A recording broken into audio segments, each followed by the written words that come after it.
Let's all go to the lobby. Let's all go to the lobby. Let's all go to the lobby to get ourselves a treat. Delicious things to eat. The popcorn can't be beat. The sparkling drinks are just dandy. The chocolate bars and the candy. So let's all go to the lobby to get ourselves a treat. Let's all go to the lobby to get ourselves a treat.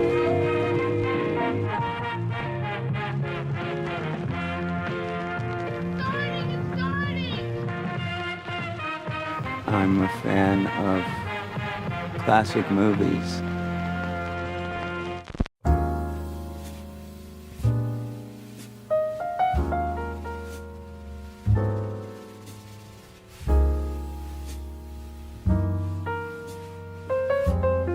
Hello and welcome to Overlapping Dialogue, a podcast of double features dedicated to programming the finest, most eclectic, and downright bizarre film pairings and cataloging the discussions that ensue. We're your gruesome twosome, Kyle and Levi Huffman. I'm Kyle. I'm Levi. And here we are. We're back, Levi. Episode 101 of Overlapping Dialogue. How have you been the last year? Pretty good. We've been doing, obviously, the Mad Men podcast, but we're kind of taking a long sabbatical from that after only doing one season. But that's a lot to do. I mean, yeah. And frankly, just to be honest, we enjoy doing this show more, so we wanted to come back and do that. We had a lot of fun with that, and again, it's on sabbatical right now is a good way to put it. But, I don't know, a while back, Levi and I were just like, hey, what if we return to Overlapping Dialogue? And we haven't done that in a while, and we miss, obviously, a lot of aspects of this show, and so we're so happy to be back. The pairing today, as you can already tell by the title, is Three Billboards Outside Ebbing, Missouri from 2017 and 2025's Eddington, which of course came out earlier this year. Eddington, Ebbing.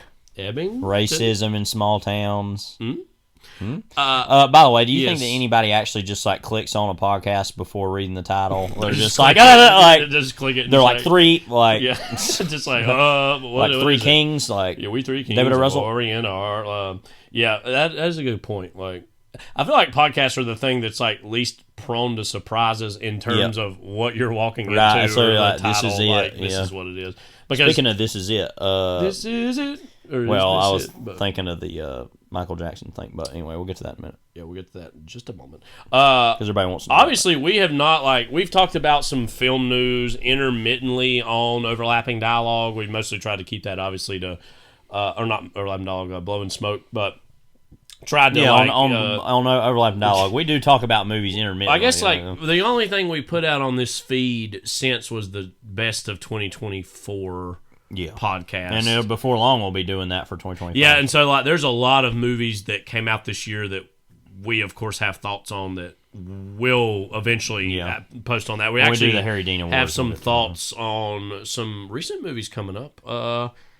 But we're so happy to be back. I know I, for one, am. And any big picture stuff, Levi, to get into before Blue Plate Special? No, other than just we had talked about before, I think, and I'm only bringing this up because I think we had said it on the podcast before, is that we had always said the movie we were going to do when we came back was the audio commentary of the newest Planet of the Apes movie, which is like years old now.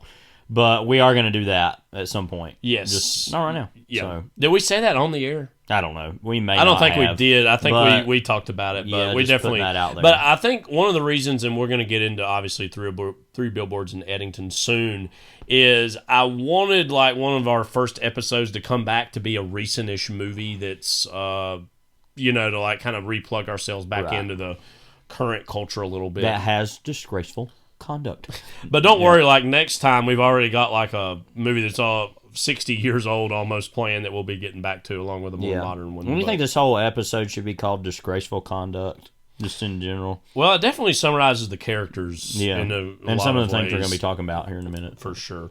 And the Red Band trailers and other things coming, other little goodies in the goodie bag coming But it's out. almost been, Levi, exactly a year ago since we dove into the Blue Plate Special. Hi, Audrey. Norma, have a cup of coffee, please. Sure. I'll have what she's having. Hey, who wants a large pepperoni? Coming up!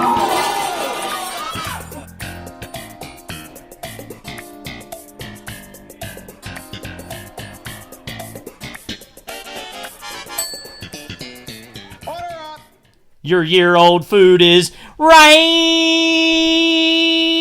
here. I felt like saying something more specific than food, but Well, a lot of food you can. I know people are like, "Yeah, just throw it in the freezer for a little bit. Yeah. And whenever you want to go back to it, it'll Yeah. be fine, right?" Yeah. Like basically is the vibe people. right. So Well, that year-old Blue Plate yeah, and it's special. not like it's like the. Well, you got married since then. First of all, I have, yeah. and so it's not going to be like the when you eat the cake a year later. Yeah, I'll give you a report on that Yeah. when we get to. I always wondered April. about what that must be like. Yeah. Speaking of disgraceful conduct, Michael Jackson.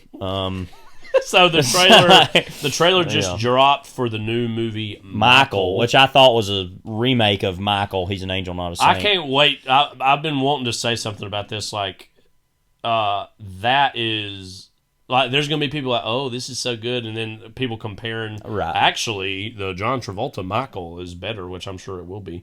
Like, what have you written? Psalm 85? Like, you know. So Michael is, of course, follows Michael Jackson's journey from his time to the Jackson 5 to becoming a global pop icon in the 1980s.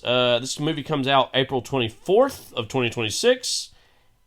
Don't you feel like we're like slowly leveling up in terms of like the musical icons that like Yeah. have not had these big movies made about them? I mean, Except for now we're doing a movie about Neil Diamond, but wait, it's not actually about Neil Diamond. It's about a guy who did a Neil Diamond cover band, right. a la Hugh Jackman and whatever the hell that movie is. Did we talk But- a little bit about A Complete Unknown? I think we did when we did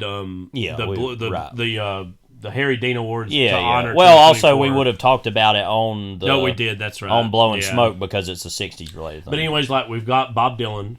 We've done a movie of now. Elvis. A few years ago, we had Elvis. We recently, and we're going to talk about it here in a little bit, Yeah. just had a Bruce Springsteen movie. The big House on the Hill are the Sam Mendes Beatles Yep. movies that are like coming soon. Michael Jackson's obviously one of those figures too that people have been waiting for. Yeah, because we haven't got to Arthur Brown yet. You know Arthur Brown, right? The musician from the 60s. It's like, I am the god of hellfire, and I bring you fire. You know, that whole thing. We need to get to him. He's the only one we haven't got to yet. Oh, wait, okay, so, hang on. So is this guy actually related to... the guy playing Michael Jackson is a guy by the name of Jafar Jackson. Okay, So like, Jafar. I was gonna say it sounds like a made up name, but aren't all names made Yeah. up? His father is Jermaine Jackson of the Jackson 5. Oh, so he family. actually is related to Michael Jackson. Okay. Yes. So Well, he's that's actually interesting. the nephew, I Right. think. Oh, so this of, movie like- won't be a puff piece at all. Yeah. Which is part of my problem here. But Where do you even want to start talking Oh, about this? Lord. Because Levi has a slightly personal aspect to talk about Okay. with this. Because Levi got into a feud recently with some Michael Jackson stands on Twitter, and Yeah. I recently got into a tiff with Richard Nixon fans on Instagram. yeah, well, That's a let me say whole yours other was thing. a little bit more bizarre because it seemed like why either way, I don't know. Mm-hmm. And I didn't intend for that to happen with me either. And I guess it's still ongoing because somebody put up a GIF a while ago that I'm still not understanding if they're supporting me or not. Let me just say that I don't want to talk about this forever because I feel like giving oxygen to this is just going to fuel a fire, literally. I mean, is that Michael Jackson, when I first heard of who Michael Jackson is, came along with, as a child, and I was a child at this point, his like 2004, 2005, whatever year that was, somewhere in there, trials about his, rape allegations or pedophilia, whatever. And so to me, that was what I grew up like thinking of him. In my first is, he raped children, and so that became a very immediate thing. I mean, that was like when I was a kid. there's the things that kids joke about when they're children, and most of them are things that you shouldn't joke Well, about. somebody like the who was in Holocaust elementary or- school, middle school, and that was Right. happening, there were tons of that jokes Michael about Jackson Michael jokes, Jackson, right? yeah. And none of them are really funny anymore. Yeah. And they never really were, but they are to a It was the child. ditty of its time. Right. Like, yeah. But nobody actually liked him when they did this like they do with Diddy for some reason. You know what I mean? Like, kids joke about, like, oh, free Diddy and blah, blah, oh, Diddy did. And they, like, are more in support of him, it seems like. Whereas, like, with Michael Jackson, it felt like every kid was like, oh, yeah, he's weird and I don't Well, like it's him. just and they're making ironic fun because, him. of course, everybody would agree Michael Jackson's stardom was And has been, on as six it seems, levels unblemished above, like, by this. Well, it's Right. got more complicated in Yeah, recent years. Yeah, but like it seems like everybody just kind of moves on, and that's what I said in my tweet. I just retweeted. I didn't even watch the trailer until a while ago, and it looks like garbage. I mean, whatever. We'll talk about that in a minute. But I was like, oh, so I guess we're just going to continue to forget about the fact he was a pedophile, right? Now, of course, he was never convicted of this officially, and got out of it and weaseled his way out of it. But I mean, well, he's a rich person; he can figure that out, And so some people clap back at me and were like, oh, well, as fans of Michael Jackson. There's even, okay, so there's this kid, I'm not going to even say who it is, a kid in my second block class this year who's like the whitest kid that can be.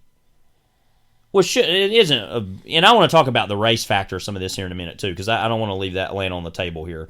But it's connected to the OJ stuff, right? And similar yes, thing. and some other things about it, and Bill Cosby also, right? And so that doesn't matter, but it's just like I could see if it was like, even a person of color and they had grown up with Michael, because that's a whole big component of this, is that what a big star Michael Jackson was for people of color, and I don't want to discount that, as the big deal that it is, that wow, somebody could attain that stardom and become bigger than Elvis, become bigger than the Beatles in its own way. I mean, for a certain period, reminds me of a tweet that I screenshot and sent you. I want to, I'll read here. Okay, a little bit. But Beatles. this kid, he's like a big Michael Jackson fan, and I'm like sitting there sometimes just want to be like, so like, do you like know about any of that, or like, does that matter to you? Mm-hmm. Like, what, And as far as my opinion of Michael Jackson's music, I mean,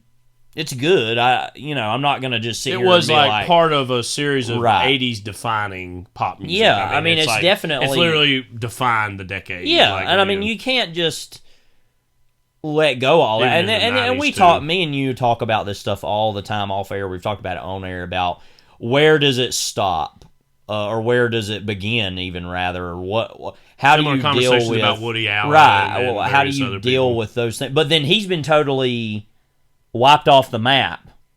Whereas Michael Jackson, that doesn't happen, and Which, there's been all I'll say is more with far allegations. less, smoke. Right, and Woody Allen, it's like, okay, one thing that maybe or maybe didn't happen. Not even that I'm trying to defend him on that, because I don't know enough about that situation.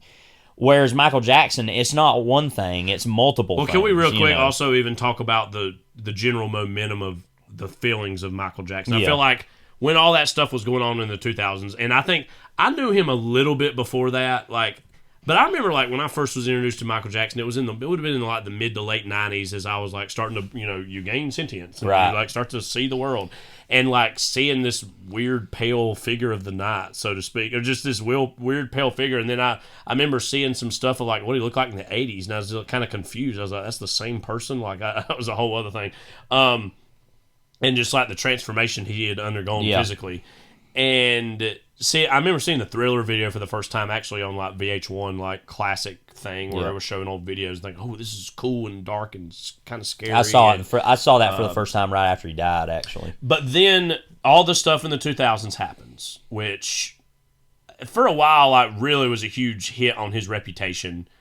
But then into the mid to late 2000s, it was kind of being moved on and forgotten about, and then his death happened, and it ultimately very much got buried. Because I can I'll never remember another celebrity death like that. That was, the whole culture stopped. And I remember that summer and how belabored and long that memorial. Yeah, well, I'm even lasted, not even to at get that into time. this, but I've already committed the memories of that to prose. So Yeah. it made an impression on me. his death as far as the way that the media reacted. And then I feel like, and then it was all about Conrad Murray, killed him and all that stuff.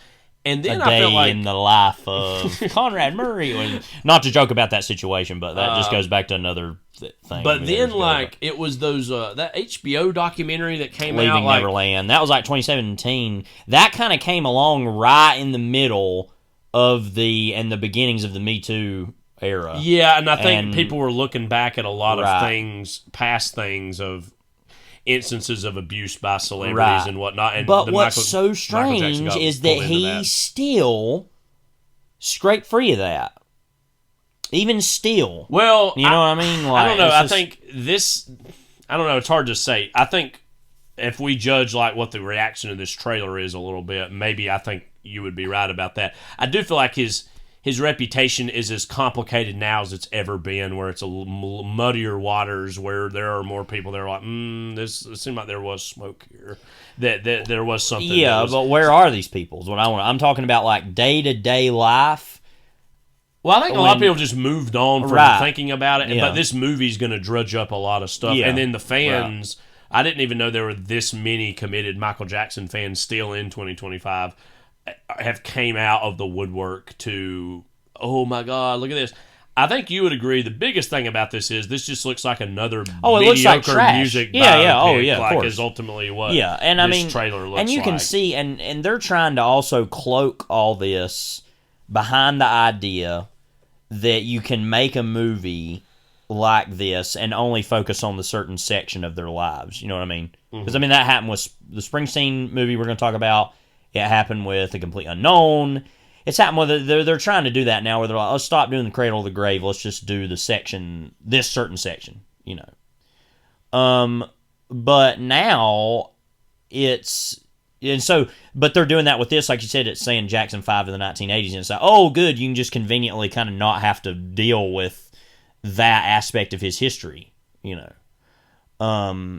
what they're going to do is go up to We Are the World stuff, Well, would you like to hear a little bit about the post-production of this movie, which I think is actually important? In January 2025, it was reported that the third act would be reshot and the film would not legally depict Jordan Chandler, who alleged that Jackson sexually abused him in 1993.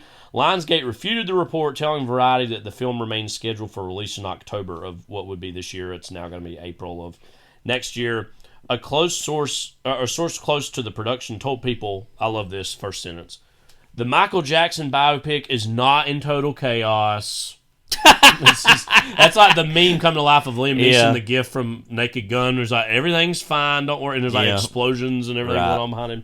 The inflammatory headlines about the moving halt are simply not true. The film is moving forward and reshoots are happening in March. But the Michael Jackson biopic is not in total chaos. That sounds like Trump almost, too, the way you said it. So basically, it's partially rumored that they had to go in and change the third act of this movie because they were like it could be open and legal because he's played by his nephew too. Well, that's a whole other thing.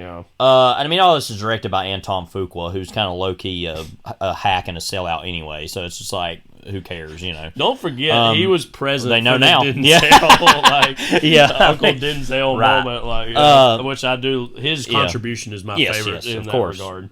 They know now. This is just going to be a dumpster fire of a whole thing. And I didn't even really want to get into the weeds of this until I was... yes, I came out and just said, this is bad, blah, blah, blah, But at the same time, I was like, well, I didn't really intend for this to be a debate, by the way. This is a discussion, it's a grilling. Right, I don't know. It just seems very strange to me that, all these other people get canceled and he doesn't. Now, I do want to say this. And we've talked about this before, about the O.J. Simpson, Bill Cosby, this.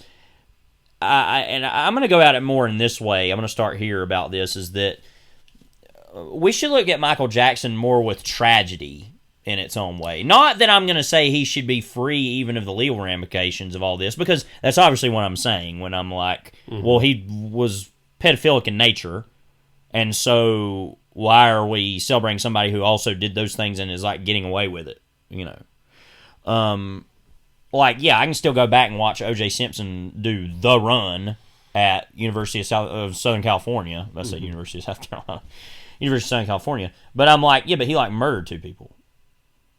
So, I can listen to, like, Be My Baby and think, oh, yeah, but, like, Phil Spector murdered someone. Like, I mean, and Bill Cosby, well, I never was much of a Bill Cosby fan, but I'm not saying we can't still enjoy some of these things. Exactly. However, we need to look at it this way, of that obviously we know what a terrible kind of upbringing that Michael Jackson had.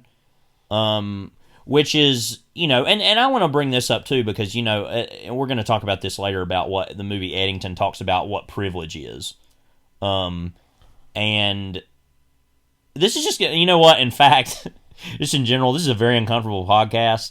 If you're not all right with listening to uncomfortable truths or facts, then, like, maybe tune out. Yeah. Because we're going to, literally the movies we're talking about too are like, dang. Yeah. But, of even one of them, I'm even parsing out, like, what does this even mean? And it's the better of the two movies, so I'm kind of, like, still wrestling with that. But that obviously Michael Jackson had a troubled upbringing with the way his playing father... Joe Jackson, by the way? I don't even want to guess. Coleman Domingo. Oh, my God. Well, who I love. Welcome to the Michael biopic. The Michael biopic is a stone-cold crackhead. But anyway... He's also playing the cowardly lion in Wicked for Good. Welcome to Oz. Yeah. Welcome to the Yellow Brick Road. When are you going to stop killing yourself on the Yellow Brick Road? You're going to stop. God, what was that You're one stop movie snorting those he was poppies, in? which are actually asbestos. He was... I can't never remember the name of this. It's like based on that Twitter thread. Oh, Zola? Zola. Yeah, like, yeah. Welcome to Zola. Welcome to Zola. Let's get that out of here. Like, it was amazing. in that movie's movie, by the randomly way. memorable. I really quite like that movie, actually. It's pretty good. I liked it, too. Zola. I tell people about that sometimes. I try to describe it. I'm like, you ever read The Story? And they're like, what? It is about as good of a movie Yeah. based on a Twitter thread Yeah. as one could imagine, I would say. Yeah. What's it see what it says based on. Based on a viral Twitter thread from 2015 and the resulting Rolling Stones article, Zola tells all the real story behind the greatest stripper saga ever tweeted. Yeah, but it was literally like The Story is what it's called. You can actually buy it in book form. David apparently Kushner, not Tony Kushner, but right. anyways. But anyway, getting back to what we're talking about. See, we're right back where we are. It's like, but anyway, it's clear that Michael Jackson had a really screwed up childhood, and even while being someone of like limited privilege. I'm not going to say any person of color in that time in America had unlimited privilege at all. But, like, growing up in a certain, in Hollywood, essentially, in the entertainment industry, you're going to have privilege. That's just fact. But at the same time, in its own way, somebody who was kind of encouraged to be white or whiter. That's part of his that whole leading story. it, Yeah. and so that's what I'm saying. There's so much tragedy surrounding Michael Jackson. Like, I don't look at him with hatred. I'm not saying that even. I'm like, man, he's a really sad individual. I mean, and a lot of people talked about this with that episode, that very famous episode of Atlanta, which is like one of the best episodes of TV ever. Anyway, by the way, of just being like, what is going on in this episode, and thinking about Tony Perkins, was that? Yeah, Tony Perkins. That's what it's called. I was trying to remember the name of it. Well, No, you can't. Yeah. You have no idea. Just one of the weirdest things ever, but like very like, wow, that really made me think more about that than I had thought before. Which, I mean, all that stuff's known. Teddy Perkins. Teddy isn't it? Perkins. Yeah. I'm sorry, that's right. Tony Not Perkins Tony is like Perkins. Anthony Perkins. Anthony like, Perkins. Yeah. No. Speaking of him, no. I remember watching that episode live, by the way. Yeah, I didn't watch it live, but I watched it like the next morning, and I remember hearing about it like a week ahead of time, and everybody was like, this is something different. And I was like, okay. But anyway, we're kind of losing plot here. Point is that I look at him with a lot of tragedy, and also what happened to him. I mean, his death. And so I don't look at that and say, oh, but also part of all this, and what I'm getting to, is that the biggest tragedy here is the way that the African American community feels that it has to stand by these people because they still, even in 2025, have so few people that can represent them in the popular culture. Right. That is just sad to me. That's the biggest tragedy, is that you still have to hold on to these people, because I'm judging them like they're anybody else. What I mean, And I totally agree with everything you've just Mm-hmm. said. Wouldn't you agree it's a little easier for us to look at him in a sober light compared to maybe the generation who were Oh, of course. kids or young people who grew up with that music and how influential it is. Yeah, of course. I understand why that's hard to let go of. Yeah. I mean, I get that. Same thing with, like, Bill Cosby was my dad. Right. And, like, you know, O.J. Simpson was that, like, was Hertz gotta pitch get man. it, gotta get it done. Yeah, I mean, Hertz pitch man. right? No, I mean, I get that. I mean, yeah, that makes sense to me. Yeah. In the same way that I guess that's the case with Woody Allen for certain people. I mean, Harvey Weinstein. I really used to look up. I mean, he was a known scumbag. Right? For No, years. so yeah, I'm not.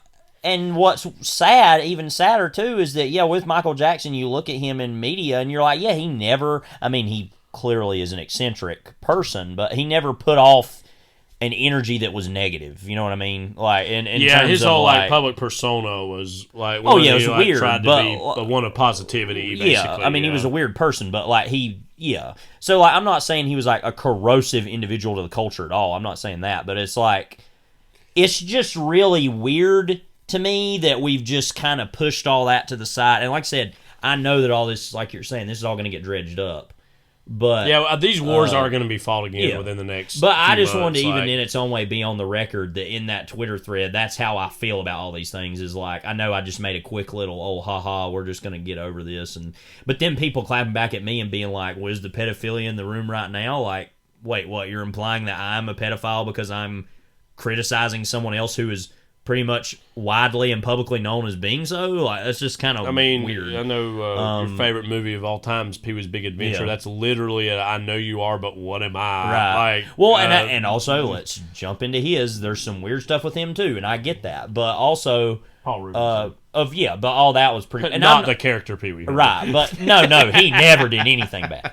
No, and I don't want to sound like I'm having a double standard here, but his stuff is a lot more like, okay, that's kind of debatable what even that means, or like, you know. Yeah. And I'm not saying that's without its own consternation either.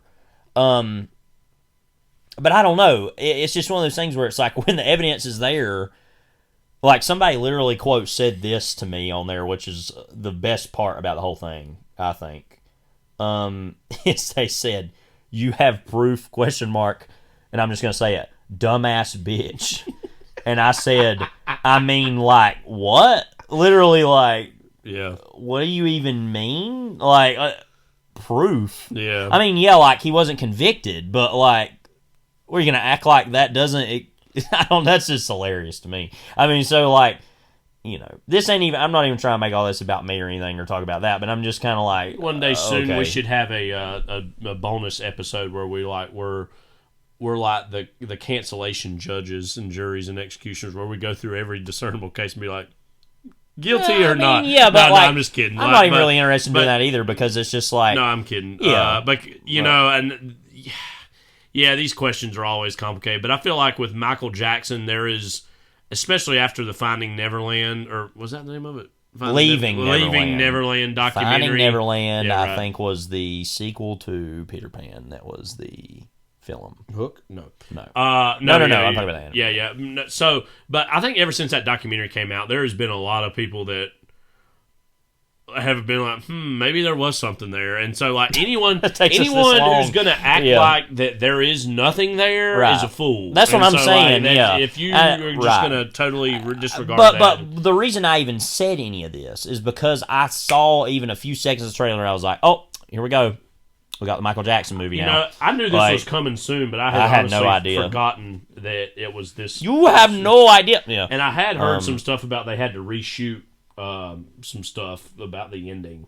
So yeah, well, I mean, and it's whatever. I mean, it's going to make like $16 trillion. Oh yes, sure. It's like, whatever. You know. But and the point is too is I'm so tired of the music biopic, especially when it's going to be this. It's not going to actually deal with what it is. People are just going to want to see him write Smooth Criminal and whatever. You know, it's just like, I think too, like. That is a song he made, right? Yeah, Smooth Criminal. That's what I thought. Because I saw in the Rock and Roll Hall of Fame, which I went to this summer, they had the suit. Well, see, the reason I asked that is because I know that was like the moniker given to his look. I couldn't remember if it was an actual song, but okay. But see, that shows you how much I know. Yeah, I mean, all this is going to be. There was some of those songs. Now, let me just say, there's some of those songs on that Off the Wall album that are like awesome. I just want to say. Yeah. So yeah, I mean, there's music of his. If I listen to it, I'm like, yeah, it's pretty good. Like, you know. Yeah. But it's all I'm trying to say here is that it's just really weird to me that we're just in total celebration and nothing. It's like, are we not going to have that conversation? We're just going to forget about that, like. But this also comes from someone who grew up in a moment where that was like the news of life. Was, wait a minute, is Michael Jackson a pedophile? Like, you know. So I don't know. Speaking of things that have been canceled, so I think this was some of the most unexpected news I've heard of recently. Was, and I'm reading from a Hollywood Reporter article here that was published on October 20th. Why Disney shot down Adam Driver's Ben Solo Star Wars sequel? Quote, "It is no more." The actor claimed Lucasfilm initially, quote, "loved the idea for the Steven Soderbergh directed sequel, which would have taken place after 2019's The Rise of Skywalker." Again, this is unexpected news. And instead, the project turned into presents. And it's like, wait, let's figure out how that works. So, I think one of the most shocking aspects of this was, well, Ben Solo died in Rise of Skywalker. That's the most immediate thing. It's just like, wait, but that character's dead. But then apparently, and this is a quote from Driver, he recently had an interview with the Associated Press. "I've always been interested in doing another Star Wars," Driver said. "I'd been talking about doing another one since 2021. Kathleen Kennedy, president of Lucasfilm, has reached out. I always said, with a great director and a great story, I'll be there in a second. I love the character and love playing him." Megalopolis star said he eventually took his idea to filmmaker Steven Soderbergh, adding that the film would have taken place after 2019's Rise of Skywalker. Soderbergh and Rebecca Blunt outlined a story concept, tapped Scott Burns to write a script, which Driver described as, quote, "one of the coolest expletive scripts I've ever been a part of. We presented the script to Lucasfilm. They loved the idea. They totally understood our angle and why we were doing it. But then apparently it went up the ladder to Bob Iger. We took it to Bob Iger and Alan Bergman. They said no. They didn't see how Ben Solo was alive, and that was that." Well, see, that's the thing is, like, I agree, and yet that's your reason? Because you haven't said that about other things. He added, though, that the sequel idea was, quote, "really cool. It's no more, so I can finally talk about it." Soderbergh also wrote in a statement in the Associated Press, "I really enjoyed making the movie in my head. I'm just sorry fans won't get to see it." Because here's what they need to do is they need to get Todd Haynes to make that movie, and they need to get Steven Soderbergh to make the movie that Todd Haynes couldn't make that Joaquin Phoenix backed out of. Yes, we're still talking about the that. story that won't the go story. away. Yeah, I mean, won't go away. How do you even react to any of this? My mind goes multiple directions. Number one, this includes you, by the way. Anyone who hasn't watched Andor, you need to turn this off right now and go do it. So, all right, we're just going to quit. All right, Kyle, you're back. I'm just kidding. No, you didn't. It was so great. Yeah, but anyway, no. Which I assume you're going to maybe watch someday. No, I do. Yeah. I do but, definitely want to. No, I'm just going to say, like, just definitively, and I want to say it to your face that I am a much better man than you. And sorry, wrong thing. We're going to get to that later. No, that the actor that won't go away. Right. I want to. Yeah. Well, thankfully, because he's no, great. Yeah, he's other than good. Joker. Well, you know what's funny about that though is even that he's like, you can tell he's like, yeah, this is all kind of stupid. I don't really care. Also, when he won the Oscar for that, he's like, anyway, I want to talk about. Anyway, but as somebody who hasn't seen Andor, let me just say this: it seems like everything since Rise of Skywalker, which we all agree was absolute garbage. Like, and it's one of the worst things ever. It's made. Like it was a terrorist attack. It was a terrorist attack on Star Wars fandom or everything. Which a lot of people would say about the prequels, which I disagree. But or even some would say about Last Jedi or whatever. Right. But no, it was Rise of Skywalker is the worst. It seems like it feels to me like Andor is the situation of the boy who cried wolf, and the wolf's finally there. Yep. The thing was actually finally great. Yep. But they have all these. I don't even know how many mediocre TV shows they have like produced since like 2020, 2021, like that whole era. And like they've just put out so much stuff that Andor was the thing that all the people in your life that you actually trust with their opinions are like, no, actually this one was good. And I totally believe that. Yeah. But like, how much other things have they put out since then? Right. Oh yeah. Well, and that's about? what I'm going to say is they screwed up and happened to actually make the best piece of Star Wars material since The Empire Strikes Back. Literally, people have said that, which is a big thing to say, but then if you kind of break down and really start thinking about things, that might be true. You know, if somebody's No, not I seen mean, it, all I can say, and this is the way I pitch the show to everybody, it's a show about high stakes nosiness. How can you not like a show better than that? Like, it's literally about, I just want to know things, and I want to be a nosy little pest, and like that's literally what the whole show is. Pretty much is like I'm just gonna be nosy and put my nose in places where it don't belong. Mm-hmm. But it's like dealing with like empires and revolutions and like, you know, it's that level. And I mean, you can say there's all kinds of shows like that, but I think it's funnier when it's like Star Wars and you just got people like, I just want to know this, or I want to do this, like, you know. doesn't the Ben Solo Soderbergh movie sound like the closest thing that we've all been thinking about since 2015? Like where it's like, oh, but what if like. Or 2012 when the news was even formally announced about Star Wars being bought by Disney. Imagine that. How long ago that was. Ancient history. I was a sophomore years. in college. That it was like, oh, what if like we get these cool little filmmakers to go and like make these little one-off stories? That is the closest I feel like we've heard to seeing that actually happen. Yeah. And, you know, we have had our own journeys with Soderbergh overall, like where... You know, there's a time where he was the most important director in American cinema, and he's like kind of waxed and waned over the years. Even on his worst day, he's still like, I think of him as like a great mad scientist in the laboratory of American cinema, where there's years where he spends just making these experiments that I'm just like, what are you doing here? I don't see what you're Linklater's doing. kind of similar in terms of he just like makes so many things. But then I felt like with Presence this year, which we'll probably talk about on the end of the year episode, he finally actually did this. The same year as Black Bag, which was so like, No, that was fine, But like, I feel like he actually finally cooked something up that was really special with Presence. It was worth a lot of years of this and that. And there's some of these movies I just need to see that I still haven't seen over the years. But all that being said, he's a genuine artist. You know what I mean? He's an artist who, even when he's making something I don't really care about, he's trying something different. Seeing him try to do a Star Wars movie is like, oh, wow, what if? And obviously him and Driver worked together on Logan Lucky. I guess that's where one of their connections are. But Logan Lucky, okay. That movie, I just remember.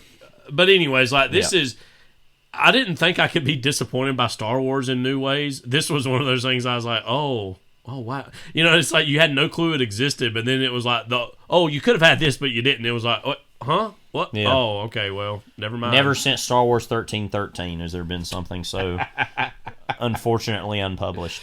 Forgot about that.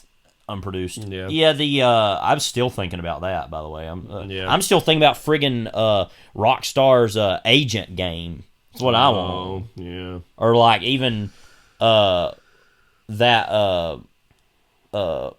what was that game called that Team Bondi was going to make? It was the Horror of the Orient. Horror of the Orient. I'm just like, like, come on. Yeah, where's put them out. Yeah. Like, there was a while there, and I didn't ever finish the game, but I really like what I played of it. Or that Vampire game wasn't going to come out for a little while, and it was like, oh, man. And then I finally put it out, and it was like, oh, yeah, it's good. Whatever. But I think all these projects are right up there with Michael Chabon's like, oh, I was writing a novel about a guy building a impossibly big baseball stadium, and I just gave up on it. You know? Yeah. Have you heard about that? Yeah. Well, there's, I think, portions of that that ended up being in other books of his, namely Summerland, maybe a little bit. But, which I've got a copy of and haven't read yet. But, but it's weird. It's always weird to hear about a canceled movie that you had no clue was even going to happen. Then well, just, and like, this also, to it after and I mean, you know, of course, the reason I brought up the Andor thing, let me just say, I wasn't just going to like do that, because I've watched that show since we've been on the air on Overlapping Dialogue, and so I was later coming to it, so obviously I'm, behind. But it's kind of crazy how you can have Tony Gilroy was involved, and it's crazy you can have a first season that's that good, and then the second season's like, holy crap, this is like even better.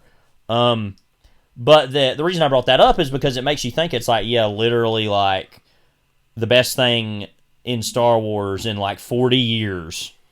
45 years is this thing, and it's like everybody is talking about it, but it's like we could have got something else that wouldn't have been on that level, surely, but like, the irony is, it's like, I think that can even happen because the volume is higher with Disney making more Star Wars stuff as far as the shows. So, like, it's just like you throw enough crap at a wall, there's actually finally going to be that one thing that is genuinely like. But who good knew or that? trying But who knew good. that the third best Star Wars thing of all time was going to be a prequel to Rogue One, And the which character is a Cassian prequel, Andor, right? Insane. That is weird. But it turns out spiders are not the only interesting thing in Gorman.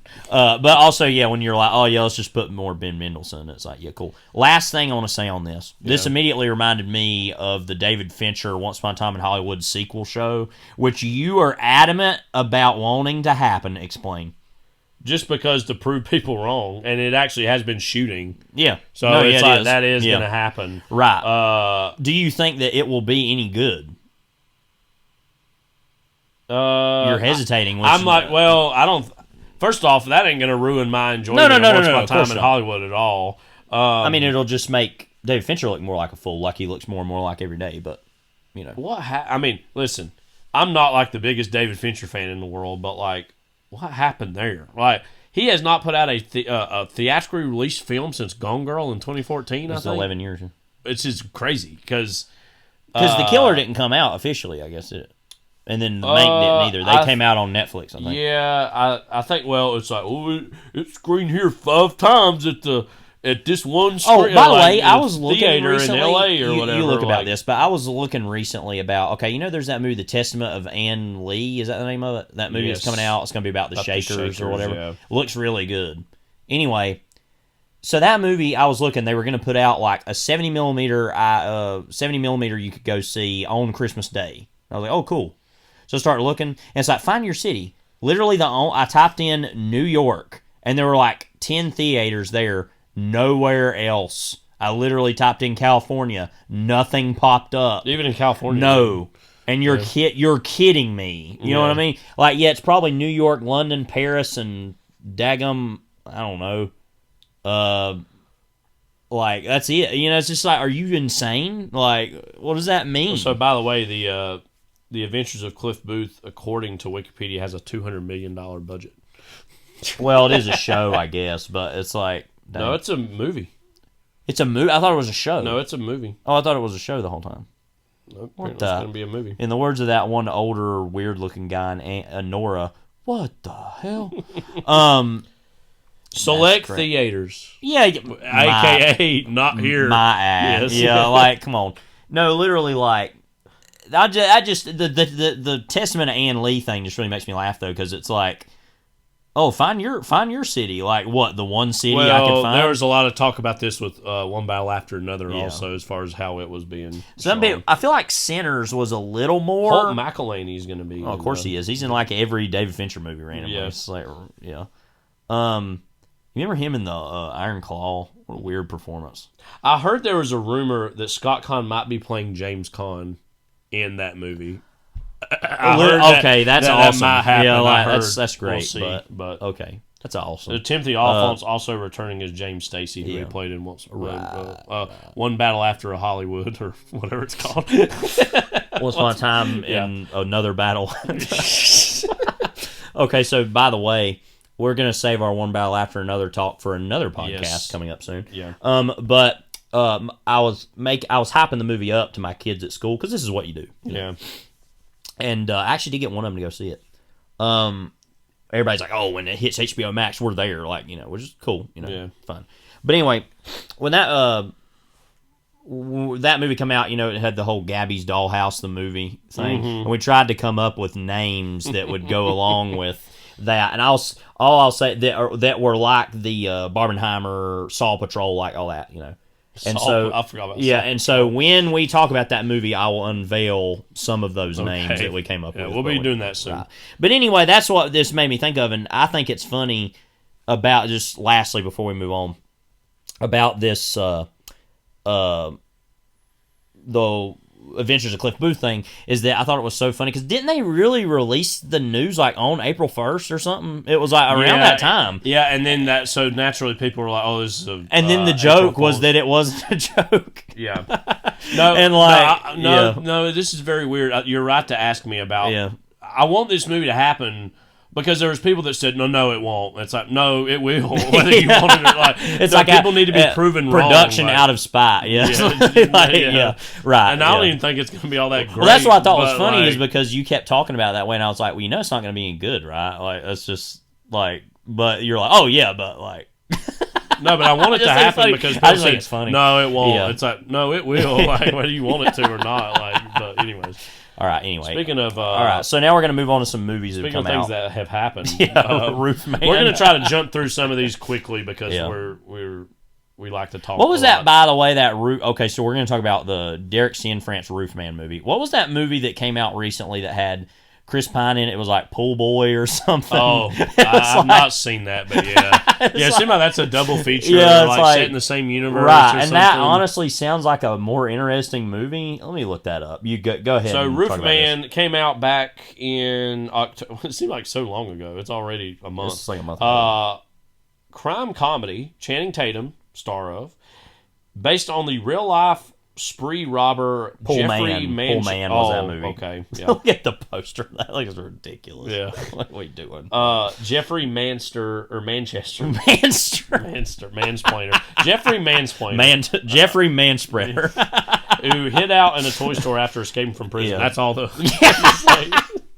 Okay, so this actually happened in North Carolina, and I never because heard about this I was story, actually but- pleasantly surprised by how much they're like, this is Charlotte. In the movie, Yeah. it was like making a big deal Right. about that. I was like, okay. Yeah.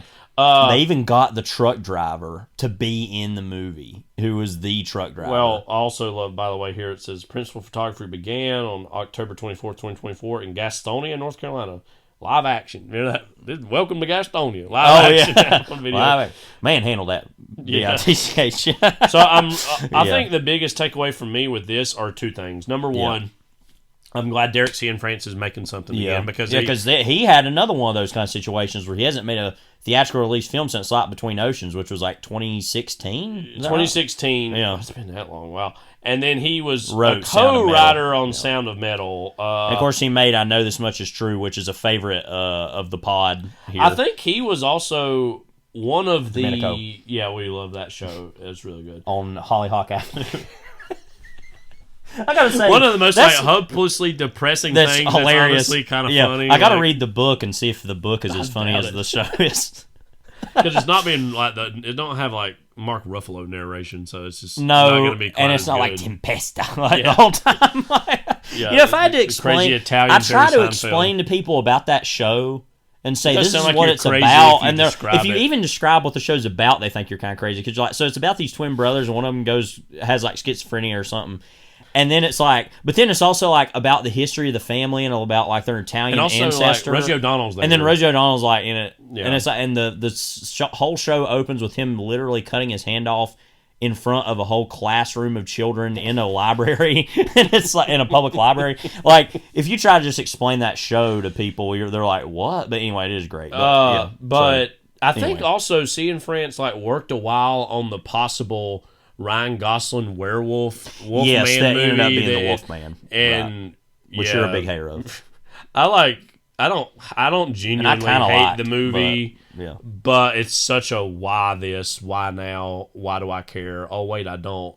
The only thing I want to say about that movie, because and wouldn't you agree that like of Derek Cianfrance Ryan Gosling version would have been just something different? Oh no, something that. better Oh yeah, than like definitely. that, Oh, of you course. know? Yeah. No, I'm not saying that, but yeah, like no, I want to say about that movie. The one major thing, because I don't know that we'll even talk about that at our Harry Dean Awards, is Guaranteed no. Well, I might bring it up just production out of spite, you know. Forgetting as I hear. No, it, but it's our favorite production out of spite. yeah. Honestly, that should be a new category when we get to that. That'd be yours. right. The lost ball in the high weeds. But seriously, that movie. What I liked about Wolfman is that there were scenes of it because it was set in like Northwest, Pacific Northwest. I was like, man, I would love to see a movie that looked like this that was like a Raymond Carver adaptation. Right. Moving on immediately. Anyway, Roofman. So yeah, there's been stuff that Cianfrance was like fiddling around with, but. Yeah. But I like that this also, and I say this as somebody who's a fan of all of his other stuff. Yeah. I'm glad he made something a little lighter.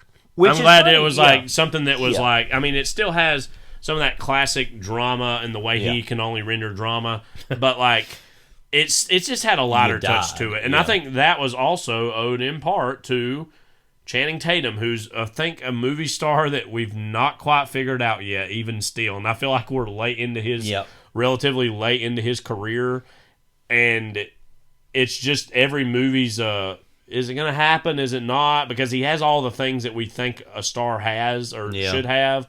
And I mean, objectively, the Magic Mike movies have done very well, and financially and culturally. But I think, I don't know where you stand on Channing Tatum exactly, but I just feel like there's very few projects that actually try to really, something what was the movie he made? The Zoe Kravitz movie, Blink Twice. That really tried to go against Blink type Twice, for him. It's not all right. Yeah. But this one's no, let's just embrace what is interesting or could be cool about him. Played on some of the same things that Logan Lucky even did, I think, too. Yeah, I think that with him, he's somebody I've never really taken seriously, I think. And this is the first movie where, I kind of was oh, he's good. He's really good in this. You know. Not that I haven't liked him. I mean, I guess he was good as... Domergue and Hateful Eight. I don't know. He's in it for 2 minutes. So it's whatever. But I mean, I agree. I think they've never really known what to do with him because he kind of comes on as a hunk type, Magic Mike, 21 Jump Street type. But then also is no, but he actually has a personality. You can kind of. He's never been used like Burt Reynolds has, where it's somebody who's that kind of movie star, but they're have a persona that's really infectious, and that could be the path forward for him in terms of he trying to do be that. the next Burt Reynolds, right? I mean, which is weird that he's just now coming to that realization, which is different than Brad Pitt being kind of like Robert Redford, which is somebody who is that, but also is no, but I'm going to be real serious about what I do. Yeah. Not that I'm not saying Channing Tatum doesn't take what he does seriously, because obviously he made a movie like this, and I think he's worked with directors who he takes seriously. But no, I agree. I think this is the first thing I really seen him. I was oh, okay. But let me say about this movie what I think is interesting. It is a lot lighter. But at the same time, a personal friend of mine who I work with, he went and saw it, and he said, I thought it was going to be funnier. And I said, that's exactly our point here, is that he makes the type of movies that are so intense in their drama that even his lightest movie is oh, I thought that'd be a little funnier. It's but so, then you should check out Blue Valentine. Right. Well, that's what I was going to say is I don't want to act I don't want to say this on the level that people talk about with Paul Thomas Anderson, where it's but his movies are actually really funny, or the Coen Brothers. Yeah. Other movies more explicitly but outright comedies. Right, but the way that people talked about No Country for Old Men about it's actually really funny. Well, it is, but stop talking about it that way. Yeah. But there's a lot of stuff in Cian France's movies that are funny, and I don't even mean just stuff we think is funny. But there's the scene in Blue Valentine even where he gets mad. It's probably my favorite scene in the movie, where he goes into her place of work and flips out and punches the doctor and all that. And he takes his wedding ring off and throws it over in the weeds. And then he gets out and goes to look for it, and she kind of tries to help him look for it, and it's just very funny. And that scene like that, it's the height of male pathetic. Yeah, but it's so funny when it happens, Mm-hmm. Or even, there's plenty of funny stuff in Place Beyond the Pines, especially all the heartwarming scenes. No, you died. You died. Who happened to be in this one, or even the scenes with he was in this. Emery Cohen. Yeah, he showed back up. And then even we just said, I do feel there are a lot of moments in I Know This Much Is True that is supposed to be funny. It's there are, but there. I think we bring some things to the table. Yeah, with that but that are, I don't know how you can watch the scenes with Rosie O'Donnell. She's Domenico, no, and not think that's funny. That's just inherently comedic. I think a lot of the funniest stuff in that show is the stuff with the Tempesta guy. Because it clearly takes him. Well, that's that's his name. I don't remember. But no, that's clearly not taking him seriously. Parts of that. Yes. It's very look at this mangy fool. It's literally saying he's an evil person. Maybe, I don't know. It feels anti-Semitic, but it's towards an Italian person. Right. It's just no, it feels very anti-Italian, but it's about Italian people the whole time too. So it's weird. I don't know.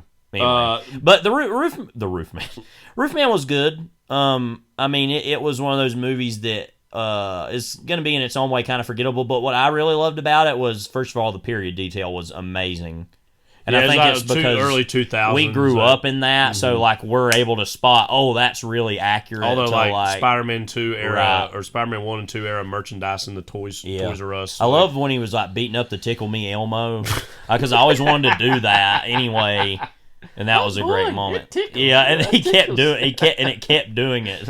And he wasn't laughing. I also love the Ben Mendelsohn jump scare that almost Yeah. happens in this movie. Oh, He's yeah. like So he's Mendelsohn's in the choir. because Mendelsohn's in like most of his a pastor. movies in some or in a lot of his stuff in some form.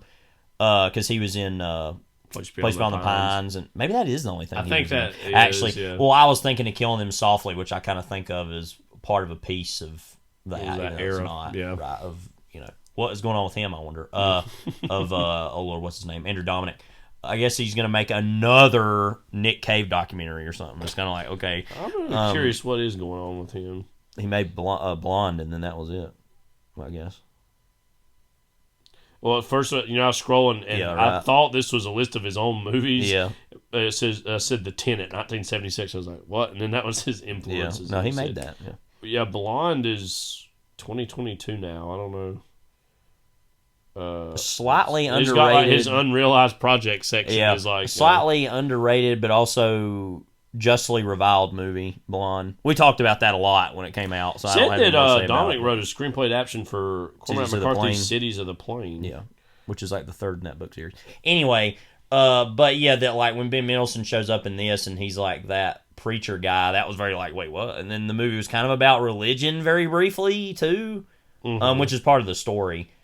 But I want to say, yeah, I really loved the ending of this movie, the last scene. Because I was like, yep, this is a Derek Cianfrance movie. It's kind of funny, but then of course like you're gonna have a scene like that, and it's just like, yep. Yeah. There you go. It was I think in a ideal healthy film culture, which I think like weirdly we're maybe I'm gonna knock on wood till my knuckles bleed, we're getting a little bit closer back to a few years after COVID. Something like this can just come out and be a fun little time at the movies and not have to quote unquote mean something. Yeah. Because that other movie he put out or Channing Tatum was in I think it was last summer, was Fly Me to the Moon. Oh, Which, yeah. I didn't that see, movie but I know was you like, like. oh, that like, what does this mean for the romantic comedy? It's like it had to mean this big thing, and it's like it couldn't just exist and be a movie that you could like or not like. Like it felt like all this fate was thrust upon it.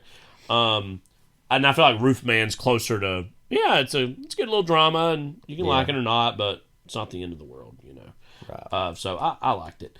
I think out of all of the movies we're going to talk about today, this next one is my personal favorite. Blue Moon, the latest movie from Richard Linklater, follows songwriter Lorenz Hart, played by Ethan Hawke, as he reflects on himself on the opening night of Oklahoma, a new musical by his former colleague Richard Rodgers. Ethan Hawke's in it along with Margaret Qualley, Bobby Cannavale, Jonah Lee's, also Andrew Scott.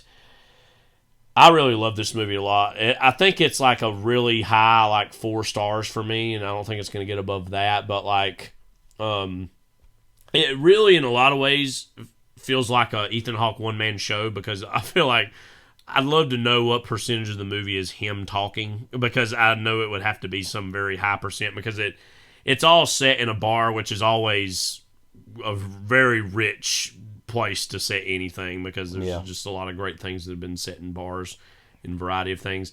And it's basically about great things that have happened in them. of him trying to soak his sorrows down as his former best friend is now going and doing this huge, what's going to be commercially defining work, and Hart feeling as though time's passed him by and that he's at the end of his career, and it turns out to be very close to the end of his career. Ethan Hawke's an actor that has grown a lot in my own estimation over the last few years, and I just think he's sensational in this. This is, again, another Richard Linklater movie. He's actually got another movie coming out this year, Nouvelle Vague, which is about the production of Breathless, the Godard movie. I've heard some people liked, some people didn't. But. Yeah, I've heard mixed things about this. I feel like most people have been very positive on Blue Moon. Yeah. It was from the same screenwriter Robert Capello, who also wrote Me and Orson Welles. I don't know if you've really seen or heard about that movie. That's another Linklater movie. I've heard which of is it. about I didn't know he a made production of Orson Welles'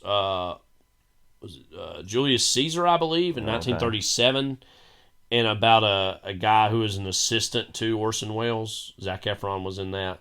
And I heard that was pretty good, but kind of got forgotten about pretty quickly. But anyways, I really love Blue Moon a lot. I thought it was a great sense of time and place. Yeah. And it's a movie that you can, in a good way, like feel the minutes passing by, and you feel like this guy's own life's passing him by as you're watching it. What did you think of Blue Moon? Yeah, I liked it. I thought, I mean, you know, you kind of get into. I'm real weird about like movies or art about artists. I just find that to be very like self-masturbatory and just very like, okay, like these people aren't as interesting as you think they are, you know. But it reminded me a lot of My Dinner with Andre and like those types of movies, the talking movies. Well, you know? even the Linklater before movies are there's these talking movies, right? But yeah, I just really liked it because it was very transportive and like, you know, immediately you're just like in on whatever this guy's about. And I mean, in its own way, it's an exhibition for the man. You know, yeah. And of course, it's not going to be totally accurate, but it's a way of like saying, "Hey, you probably never knew this guy existed, so here he is," and it's like, "Oh wow, okay." Like, so yeah, it was a good. I think set at a like really particular moment of like the idea of him going to soak his sorrows while his buddy has just created this big, like massive some months thing. Even before his death. Yeah, right. Yeah, no, I thought it was really pretty good. You know what's interesting is like you said, these talking movies like. The sad reality is there's not like this one big scene partner with Hawk's character in this. It's pretty much just him complaining the whole time. He complains to other people. I think the scene between him and Andrew Scott is Andrew Scott's like wanting to go up the stairs to the party and him in the middle of the stairs. I think that's honestly one of the scenes of the year. I think that was this amazing scene where Andrew Scott is both like he actually has won some prizes. I know Andrew Scott has for his playing, go-to moment or his go-to line is yeah. You know? But like this, like how that whole scene continually gravitates between, oh my God, I need to get up the stairs. You're holding me here. You're holding me back. I want to move on from you. But then his genuine love and stopping and them kind of sharing these memories. That was just so. Yeah. Such a rich. That's a good push and pull. Yeah, scene. Really good blocking in that too, because it's really hard to block a scene like that in that location. Space, that was really impressive. So yeah, that's good. I think it is something that, from the outside looking in, it sounds like you got to have a lot of context to understand. Yeah, I feel like it explained. I think the movie did a good job of just the one minor thing about the movie. It had a lot of this person moments. It's like that did not bother me, but. Objectively, that is true. Like, hey, this is George Roy Hill. You should do buddy movies. It's like, or EBY also. Right. It's like you need to write Stuart Little. Yeah, it's like or Little Stevie, Little Steven Soderbergh. Yeah, it's like okay, just very. That is a little okay, sure, but that's whatever. Yeah, but I just thought that. I thought that was. Oh, real quick. This is going to be a really long conversation. I already know because I want to talk a lot about Bruce Springsteen. But spoiler. Is that with this that? Meanwhile, my wife just texted me. Can I adopt a cat today? Keep talking. That sounds like something that Lorenz Hart would have been up to. Yeah. What are we talking about? I don't know.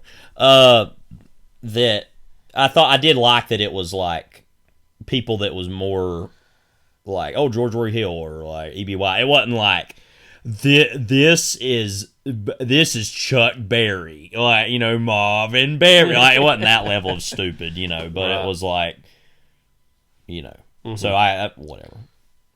But again, speaking of whatever, Springsteen, Deliver Me From Nowhere. Written and directed by Scott Cooper, based on the 2023 book Deliver Me From Nowhere by Warren Zanes, as well as some elements from Springsteen's autobiography Born to Run, chronicles Springsteen's personal and professional struggles during the conception of his 1982 album Nebraska. Of course, stars Jeremy Allen White as Bruce Springsteen. This is the Springsteen movie entering the chat of all of these recent music biopics. As Levi said, this is more a part of, we're not doing a cradle to the grave thing. We're going to look at this particular moment of his life. And in this case, it was the making of the album Nebraska, which is kind of smack dab in the middle of his legendary run he was having. That he was born to do. Don't forget. So, like, tramps like him. you know, we go through real quick the albums he's done, studio albums. Greetings from Asbury Park, New Jersey. Wait a minute, stop. Mm-hmm. He's from New Jersey. Believe it or not. I didn't know. Also in 1973, The Wild, The Innocent, and The East Street Shuffle. 1975, Born to Run. 1978, Darkness on the Edge of Town, my personal favorite. 1980, The River. Nebraska, 1982, and then Born in the USA, 84. So Nebraska comes in the middle of this very pop-friendly Springsteen period.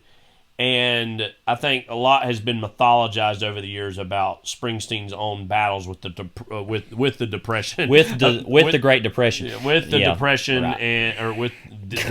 I was making fun of myself and did it again. With the depression, depression, and his struggles with mental health. And I have really mixed thoughts on this movie and what it's trying to do. And let me just say, my most negative thoughts are still like, it was okay. Like, I think this, to me, is a very middle-of-the-road, 3-star movie. I think the defining problem with this movie is that it doesn't have any real meaningful conflict to me. But then I really love, in certain ways, this movie's trying to depict what the creative process is. That it's a lot of repetition, it's a lot of go again, it's a lot of let's just try this thing. And that way, I actually think it's kind of sort of interesting, but kind of sort of interesting describes Scott Cooper on his best day as a filmmaker. So, like, that's just what he is. What do you want to say, Levi, about Springsteen Deliver Me From Nowhere? I want to start more basically, and pathetically, I suppose. I really love Bruce Springsteen.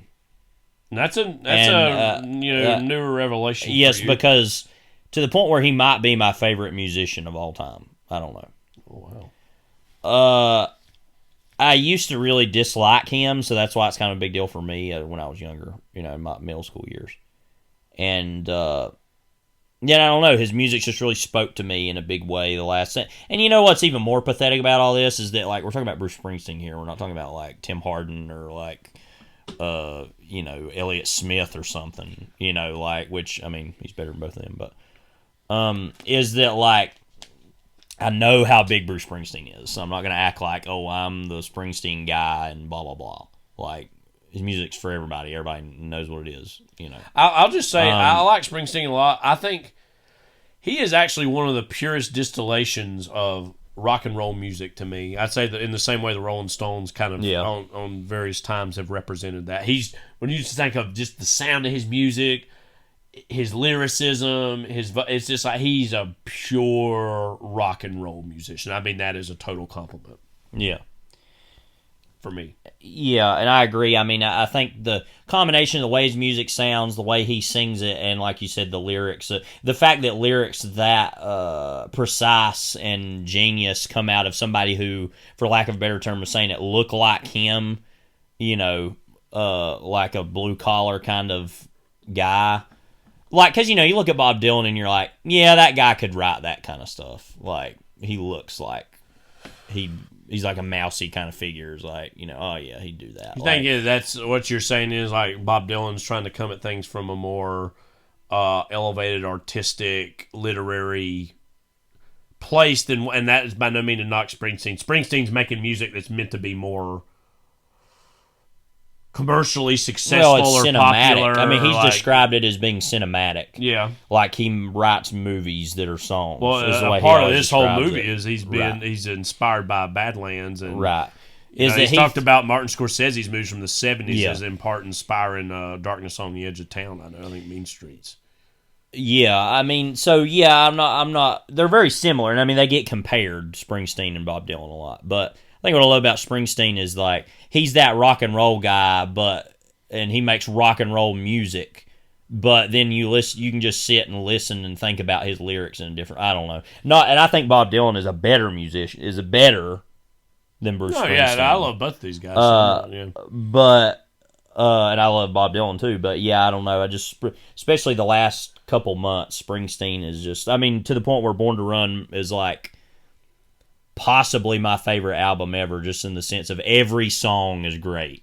Like there's not one song. This might seem like a random thing. I feel like to me, the like Bob Dylan Springsteen thing is not dissimilar from say like a Scorsese Spielberg thing, where it's like they're both, of course, these world class, amazing people, but it's like obviously Scorsese's coming at things from a little bit more of this weird, specific, artistic lens, whereas Spielberg is like, I want to make art that appeals to a grand amount of people. And I feel like Springsteen's music is obviously a little bit more complicated than even what Spielberg's cinema is, maybe, but like is, like going for a more popular appeal. Yeah.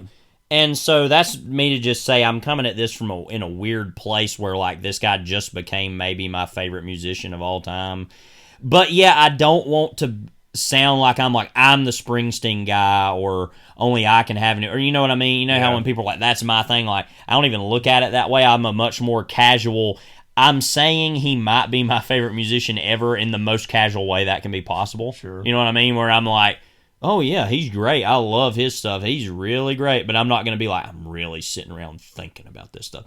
Even though like his lyrics go through my mind all the time these days. But like, so that's all saying that, and I've never been a Nebraska fan. Well, so this is what we're coming to. Right. This is an album all that of a lot this, of people hold as one of his best, and you're like, I don't. And so let me know. say, literally right now, you're thinking you were the most normie person ever, and I'm like, yeah, isn't it great? Like, I don't know how you can listen to like Born to Run, Darkness in the room with us right now. Right, yeah, okay. Dumb Abby, yeah, okay.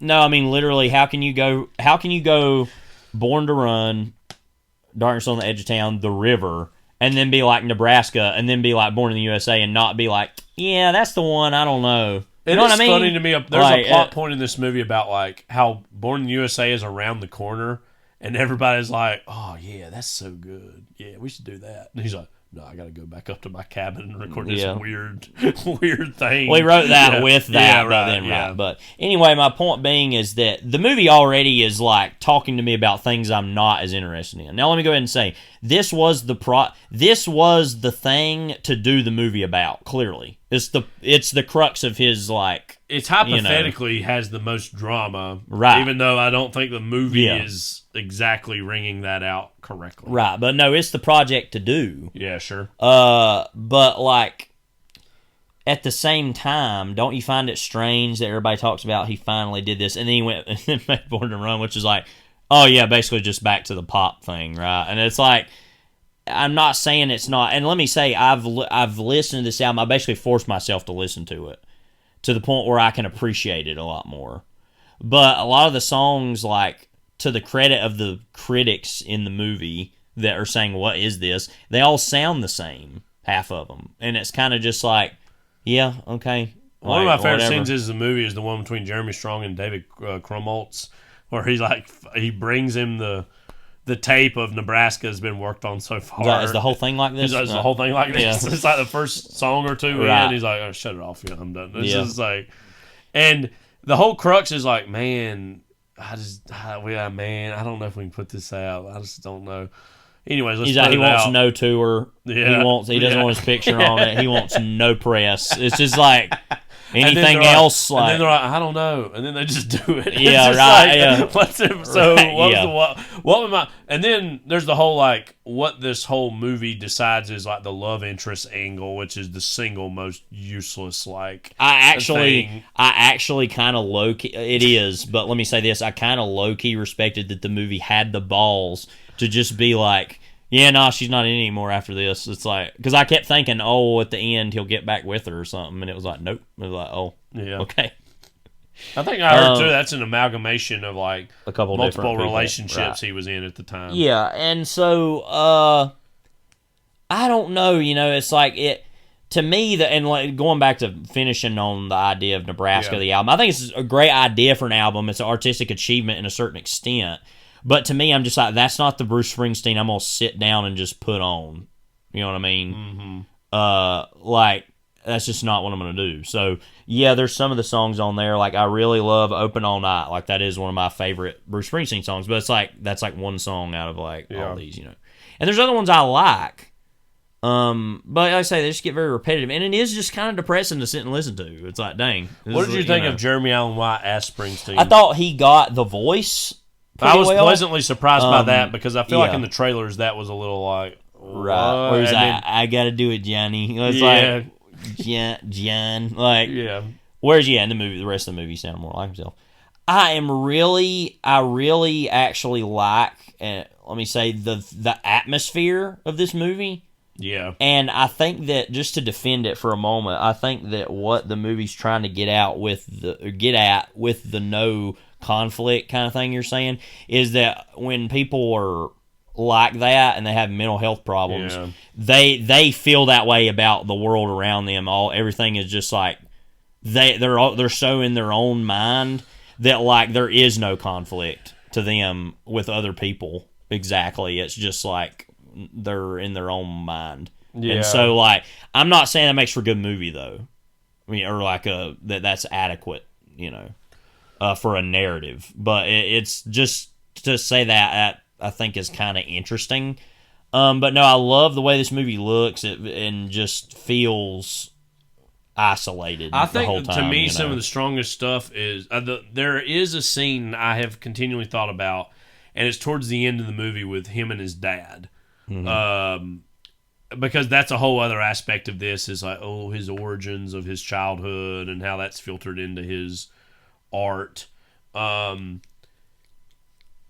if I were to tell you like there's another version of a Springsteen movie that looks a lot more like Steve Jobs than it does like what this movie was in terms of, and I just recently rewatched Steve Jobs, so I guess it's on my mind, but it's just like jumping across different years of his life, of these different tours that he's doing and what's going on in those years and how his life is changing. I feel like something a little more mold breaking like that would maybe be a little bit of a like more comprehensive view of Springsteen than what this is. But I do respect this movie's attempt to try to be this very specific chapter of his life. Yeah. Well, yeah, because like, one of my favorite moments in the movie is the first scene where he's like, here's his dad walking up the stairs, and it's the shot, and that's the stuff shot in black and white, and it's the shot of him as a boy, like, scared, and you can hear the steps walking up, and it slowly transitions from that to him, playing Born to Run live. I like that juxtaposition, but yeah, like I said, the movie's a lot of, like, smoke and mirrors, but it's, like, not a lot going on, so it's kind of like, yeah. Remember the moment where it's basically the cover of Nebraska, like in the car, and we were like nudging each other, like, "Oh my God, there it is!" Yeah, like, and and that's another thing I was gonna say about the movie is like that it, I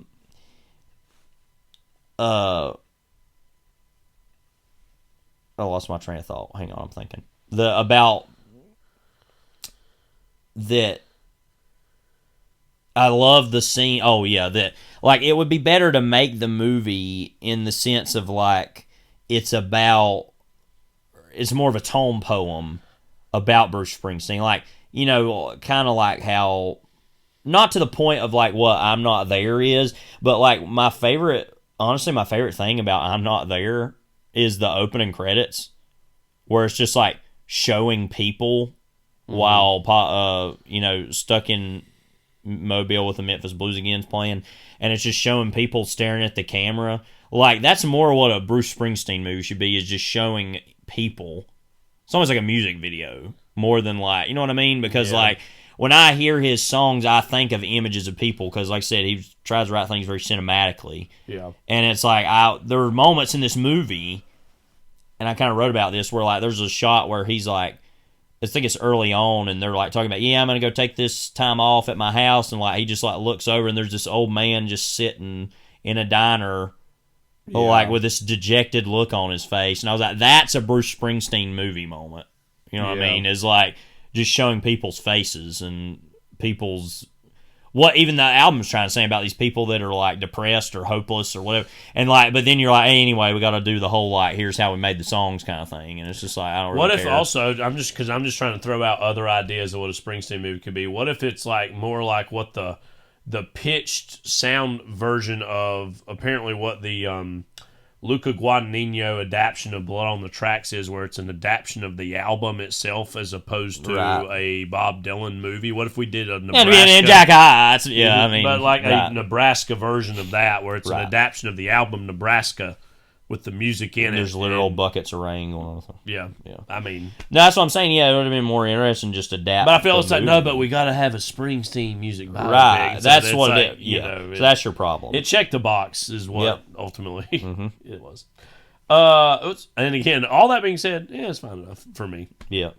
The last Fu Manchu. The last Kung Fu movie. Frou kind of. This movie's kind of frou-frou. The last movie Yorgos Lanthimos will ever make, apparently. No, just kidding. Not that. Hope not. This just came out just like a week or two ago. Bugonia, absurdist black comedy thriller. No, it doesn't say science fiction in there. Yorgos Lanthimos movie.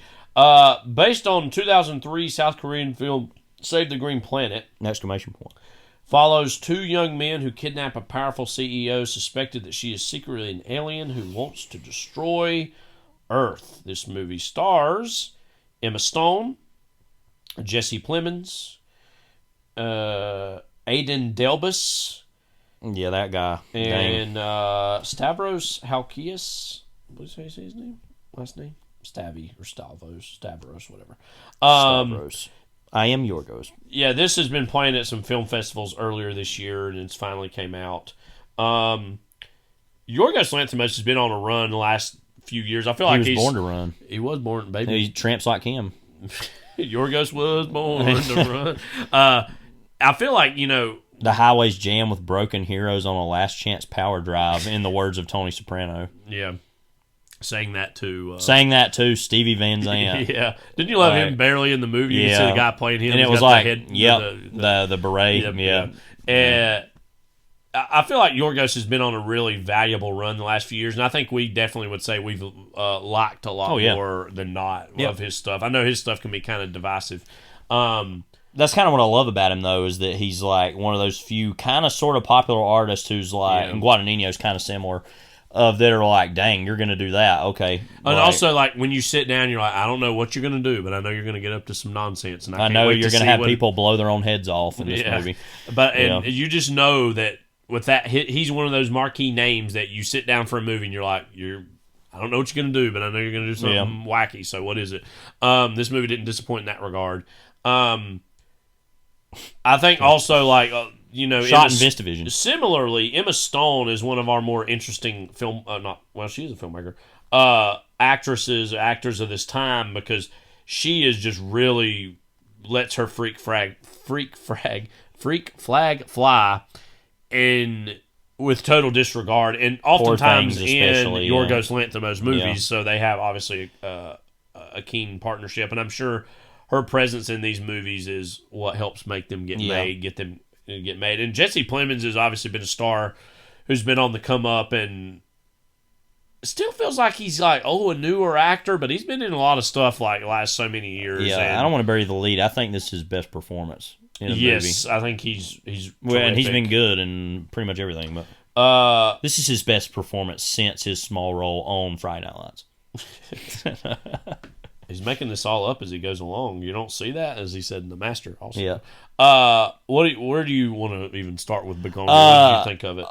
I do want to start with Plemons. I think he's kind of the crux of the movie, really. It's about him. If that performance doesn't work and you don't buy into it, and when I say buy into it, I don't mean like you totally agree with everything he does, but like there's a pathos and a heart to his character that is very important. Right, and I don't want to do you want to talk about what the spoiler of this movie is, or just kind of leave it by itself and see if we can talk around it? Let's try to talk around it as much as we can. I agree. I don't want to say what happens at the end of this movie exactly, but because I will be honest and just say the whole kind of central question is she actually an alien or not? And all I'll say is that the movie, of course, you're like, of course she's not. And then as the movie goes along, you start being like, well, I don't know, is she an alien or what's going on here? I think the movie does a pretty good job of like wrong footing you in either direction. Yeah, and it pretty much to the end goes back and forth on what it is. So I'm not going to say obviously what the ending is, but and apparently the Save the Green Planet's similar. So if you're hearing this and you've seen that, you probably know what the ending is. That, yeah, with the don't you love the poster of that movie? It looks very like, oh, LOL. This looks like friggin' Flubber or something. It's like, but anyway, with him, it's like the whole point of the movie though, with Bugonia and Plemons, is to say, well, whether he's right or not, he is an clearly damaged individual. Like, and I know that seems obvious, but like it's hinted at multiple times, and you slowly realize that like, his mother is alive, but she's sick, and it's kind of, taking the metaphor of like the bees, and the bees and like killing the bees, and also like literally killing the worker, and like kind of almost like a Marxist text in its own way, of people who actually work and people who don't, and kind of saying, well, it's all right if we kill them, who cares, like and kind of this class warfare going on in a more direct way. That's ultimately what this movie is political, but it's ultimately about class more than anything. Right. Yeah. And about like also the environment, but like the way that rich people kill their own environment anyway, other than just being the environment literally. Like so yeah, it's a very political text, but it's also just like Jesse Plemons aggravatingly trying to talk to a person he believes is an alien. Like the whole movie, and it's like, and he's just very like, and I love to specifically you're not playing the game, like the scenes of like, and you mentioned that he's like trying to look like Val Kilmer in Heat, but specifically it's like, all right, when I'm gonna go talk with Emma Stone, who's kidnapped in my basement, like I'm gonna go put on the suit, and, who's like might be an alien, like, but then when I'm outside of that, I'm gonna dress in my ratty clothes, garbage, basically, but yet he looks worse in the suit than he does. Yeah, he does. It's like, what are you doing? Yeah. Like, in the words of, oh gosh, what's his name? In the words of, what were we just talking about? I'm sorry, I just blanked out. About Bugonia? Yes. The way he looks in that, and then he looks worse. I don't know. Anyway, never mind. Point being is that, yeah, he looks clearly like this insane individual, and it's just kind of like, but then he's then trying to act like, oh, but I'm like got everything together and I know everything. Well, I do like that. There's a scene of him and Stone going back and forth, and he says something along the lines of like, I've went far left, I've went far right, like it's all made up or whatever. It's basically, I kind of weirdly appreciate. And we're going to get into very political text here in a little bit with the movies we're talking about. No way, really. Depth. But like, I like that it's like, no, this isn't a left versus right thing. This is just a person who is went through the corridors and halls of the internet, and like their brain is totally fried by any sense of meaning on either side, and that's partially what the overload of information does to a person too. I think also like people like Jesse Plemons. A certain sickness to the movie too is like when she goes into his secret room and finds out some information, and then later things that come out that kind of contradict some of that. But you're like, but he still did that, right? Though. It's like, well, and so the movie's ultimately about like. I don't want to just trivialize it in this way. The depravity of nature, just in general, and like the insanity of the human being, and like when you're like motivations for violence, and like why are you doing that, and like was that justified? I mean, it's very William T. Vollman kind of stuff. Well, here, but, to that point too. Also, it's like it's actually how because he's fixated on he's like as you said like growing his own bees and like nurturing his own bees, and he finds all this beauty and order in that. And yet, the true, and I won't spoil the ending, but I think the movie has a very powerful ending, actually. Yeah. Is saying, yeah, but look how irrational human beings are when they try to do such things in their own society. Only nature absent of humans is something that can sustain itself in a way that it will continue to last and live on, because once human beings try to create their own systems and hierarchies, it just ends up cannibalizing itself. Right. And I think, again, that's in and of itself a political statement, but also it's not really blaming left or right. It's more of just saying that that's what we do as human beings. And so I think this movie really works well as a modern metaphor of, in particular, a lot of the class conflicts that are going on. And again, all these conversations and interesting things can be said in a really fun, entertaining, crazy Yorgos Lanthimos movie that can be put into a multiplex. That's just, I think, ultimately, as of this point, accomplishment of his career is that his movies continue to remain so idiosyncratic and so unpredictable in their realizations and also their conclusions. So, anything else to say about Bugonia? Yeah, just that, I guess, what do you think about his cousin character that's the Aidan Delbus Don? What do you think is the purpose of that character? And I don't say this in the sense of that I'm going to talk badly about it. That character, it should be said, it's kind of unclear exactly what he's dealing with, but he's mentally disabled or mentally handicapped in some regard. That relationship is profoundly sad to me. It's Teddy is the Plemons character, and then Don is played by Aidan Delbus. That Plemons' character, this is one of the few people who will listen to anything he has to say and put trust in him. Yeah. And I think the sad reality of that is he's mentally disabled, and so. Well, do you think that? Well, I guess my question is: do you think that Plemons is explicitly taking advantage of that? I don't think he thinks he is. Right. Even though he is, but I think he's actually he believes what he's saying. And so he thinks he's helping his cousin out to see the light. And then, of course, a big question of the movie is what he's saying actually may be true? And it's and so I won't, and the sad reality is that, I think the Delbus Don character,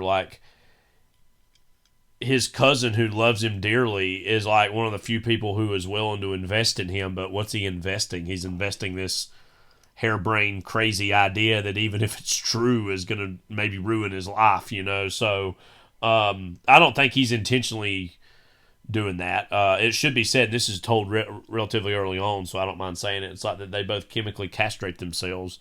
Yeah. Because he's like, all right, we got to stay off the internet except for information, no pornography, no relationships, no anything. And the cousin's like, and this is just what's so sad about it. It's like, okay, yeah, I believe you. And he just does, whatever because he has no one else in his life. That's another really sad thing about this is that they are just so disconnected from really any other social interactions at all. Except for a police officer who hint did really bad things in the past to their family. So and feels guilty about it. Right. And feels like, I want to come over and apologize for all that. That's but why are you here? Yeah. Yeah. Right. And then there's bees in the movie. It's a movie that I think is actually the saddest movie I've seen yet that Lanthimos has made, because a lot of his movies deal with dark comedy and have a comedic element to them. The funniest moments in the movie are musical cues to me, almost. Yeah, and I really don't want to spoil the ending for the movie, but just think of the note the movie ends on. Yeah, and it's just wow. Yeah. That is very... But then it's kind of also well... But there's a certain weird serenity to it, too. Yeah. And that's what is, I think, the movie's all about, is basically is asking those questions. Do you have anything to say about Emma Stone in the movie specifically? No, I just think she's somebody I've been kind of, and I think I've publicly said this on the podcast, I've been kind of off and on about. Mm-hmm. But just thinking about, even though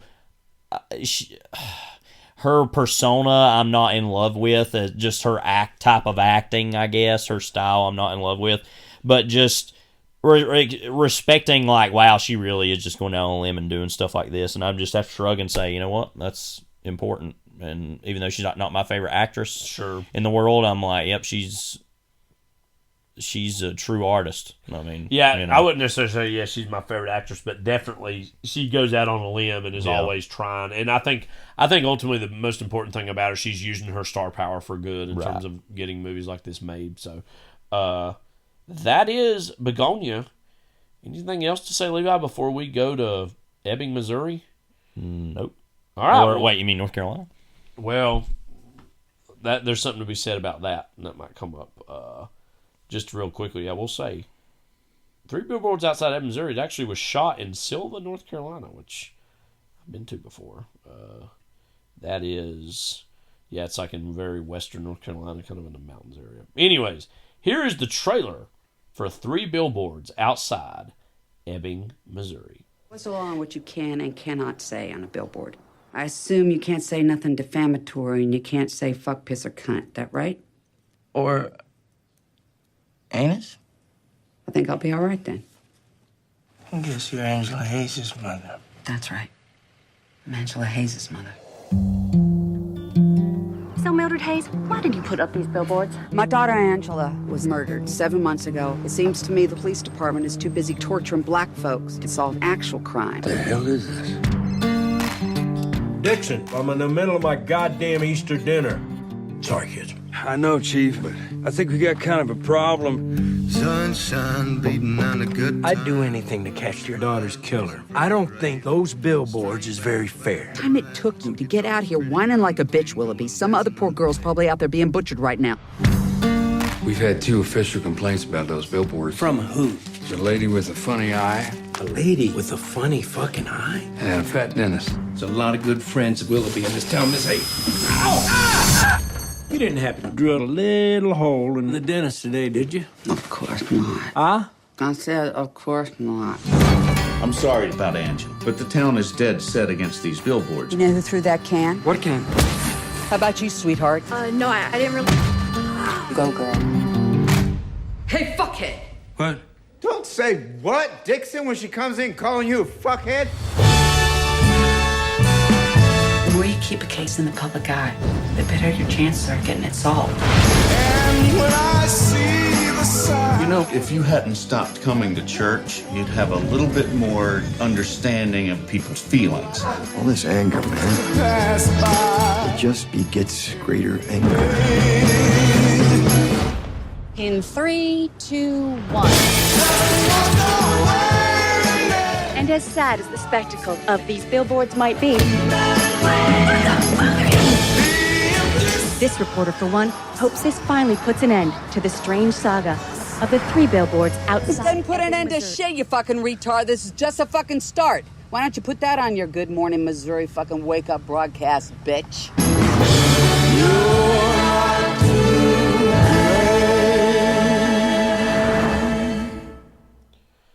So this movie, Very foul-mouthed trailer. Yeah, that's the Red For a Band very trailer. foul-mouthed movie. Yeah. You know. The Three Billboards Outside Ebbing, Missouri is a 2017 crime drama film written, directed, and produced by Martin McDonagh. Stars Frances McDormand as Mildred Hayes, a Missouri woman who rents 3 roadside billboards to draw attention to her daughter's unsolved rape and murder. Also stars Woody Harrelson, Sam Rockwell, Abby Cornish, John Hawkes, and Peter Dinklage. I was just reading here. It was shot again in Silva, even though it takes place in Missouri. When not filming, the billboards were usually covered because people in the area found them upsetting. Interesting.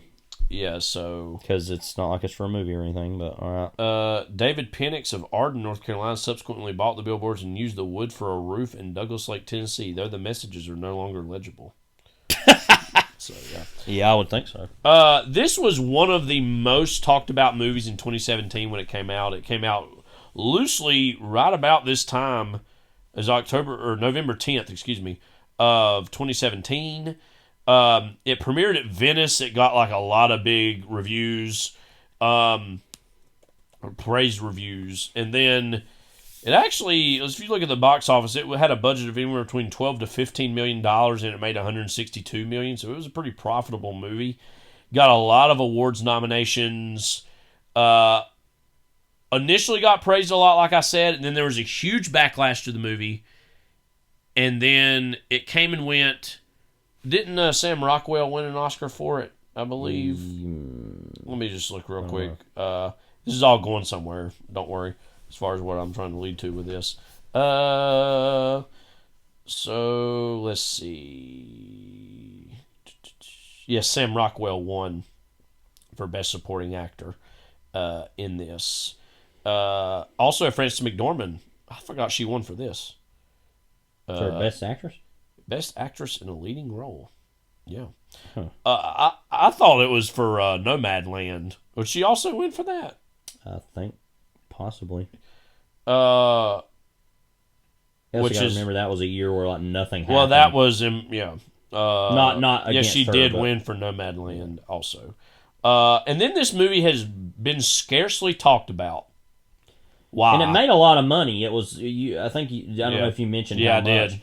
Yeah, 12 to 15 million. It made $162 million. Why has this movie essentially disappeared from the public eye? Well, I want to answer that question with another question, which is going somewhere else, and we'll come back to it. Is 2017 going to be the last great movie year? The answer, of course, is we don't know that. But well, I've heard, and I was actually thinking about this in preparation for the podcast, that Quentin Tarantino has said that 2019 was the last great movie year, which is funny because that's the last time he made a movie, so he thinks that. But he mostly is saying that in regards to that was right before COVID and COVID. In the words of Joe Cross, yeah. Mm-hmm. Yeah, but that's just so like so when you stop making movies, everything just fell apart, right? Yeah. So let me just name a few other 2017 movies. A few, okay. Or it is. I want to go. No. I want to go through this slowly. Let's think about it. Okay, 2017. Okay. Get Out. Yep. Lady Bird. Call Me by Your Name. Baby Driver. Blade Runner 2049, which I still don't really care for, but is a film. Dunkirk. The Florida Project. Logan. The Last Jedi. Mother. Phantom Thread. Good Time. This. War for the Planet of the Apes. A Ghost Story. Kong Skull Island. Pirates of the Caribbean. Dead Men Tell No Tale. No. Columbus. It Comes at Night. The Beguiled. Ingrid Goes West. The Meyerowitz Stories. Personal Shopper. The Lost City of Z. Jim and Andy. The Great Beyond. And The Green Fog, because why not? Yeah. The Tony Curtis scream moment I've been thinking about a lot. For no real reason, I watched Vertigo yesterday, which why not anyways, but I was just thinking about The Green Fog as I was watching it. But literally insane. It's a pretty great year. And you know what's crazy is like a lot of people like hold Phantom Thread in this really high regard, and like you love obviously Paul Thomas Anderson, but like that's a movie that you don't even care for all that much, and still there's like all these other things like Ingrid Goes West is one of those. I mean, movies. gun to my head, all those movies, Dunkirk's the best one, but like that's a great list of movies. I mean, Lady Bird, obviously, the best I think superhero movie ever made. Logan, maybe as far as like live action, and then movies, like Get Out, being the arrival of Jordan Peele and everything that's come since then. That's what I'm even saying. Even, Call Me by Your Name, the emergence of Timothée Chalamet's like movie stardom and presence. Even your throwaway movies or stuff like Ingrid Goes West. Colossal also came out that year, which is like a pretty forgettable movie, but is like, wow, what was that? Yeah, Lost City of Z. You mentioned The Post. I don't remember. No, that was there were some I jumped over. The Big Sick was another one. Logan Lucky, we had said. Even Brawl and Cell Block 99. Like, I mean, movies that are like, wow, that's a movie. I also didn't mention the first It movie. Yeah. Ghost Story? Yeah, I'd mentioned that. Okay. Even Alien Covenant. Let's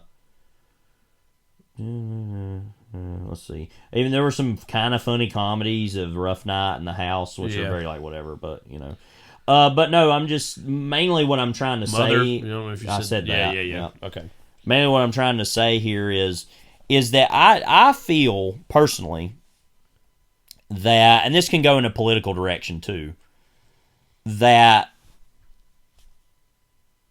don't you feel that like pre and maybe this is because it was my college years too. Maybe this is just me. Yeah. But like pre-pandemic movies from like 2015 to like 2019, that was just an era of movie that is just totally gone, and like that was maybe the best movies have been for a while, and that was a period of like, I don't even mean necessarily the best movies, but like, wow, the volume of movies that were like, I had a similar this, thought that, as I was watching Steve Jobs, as I mentioned earlier this week, and the Blu-ray had trailer of this movie, that movie, this movie, that movie. I was just like, oh wow, the world of when that came out or this came out, and just how remote that now seems. It really wasn't all that long ago, and I think in part that is a little bit of our generational nostalgia for like already we're looking back on a time that wasn't all that long ago, but when we were in college-esque, and it was like, oh yeah, remember that. But that also, it was all pre-COVID, and it was all like where obviously the movie industry was in a healthy enough point where you could come out with all kinds of different stuff. And, you know, I do think we've started to see a little bit of a resurgence in like the last 2 years, 3 years, but undeniably, like we're never going to go back to the days before the pandemic in terms of the volume of stuff that was coming out, you know. Yeah, I mean, and so I'm not saying that all is lost or anything. It just, thinking about this movie made me think a lot about, and of course, you know, that, like I said, that comes at a time when I'm growing up in its own way, well, growing up, but like, you know, college is its own growing up, you know. Sure.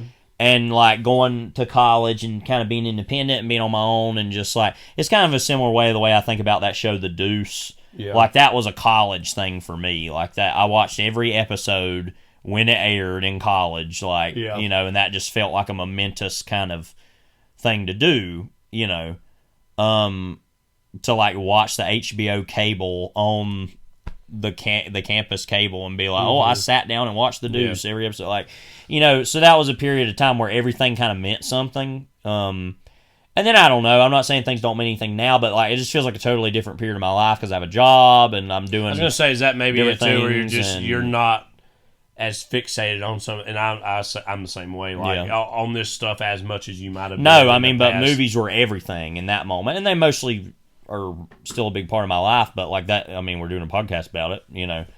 But yeah, it just feels like a different time. So this movie kind of came out in that moment, and in the same way, I think Three Billboards Outside Ebbing, Missouri is very much a movie of that time period that just would not be of interest to most people now. And I want to go in that political direction of that too. But so we both saw this when it came out.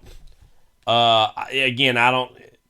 You know, it definitely wasn't in my like top 5, if not my top 10 of that year at the time. Mostly because there's a lot of strong stuff came out that year. So like, if it being you know, a 3.5 to 3.5 star movie, that's just, in a year like that, that's just going to be tough to make a top 10 anyways. But what was the experience like all these years later now, watching this movie in the cold light of day of 2025? Because I feel like it's a movie that has been largely forgotten. And I think it was, when we were talking about movies we wanted to do for this show, I think immediately, at least speaking for myself, one of the movies that has most occupied our own time and attention since it came out has been Eddington. Eddington has just been this constant, huge focal point tractor beam.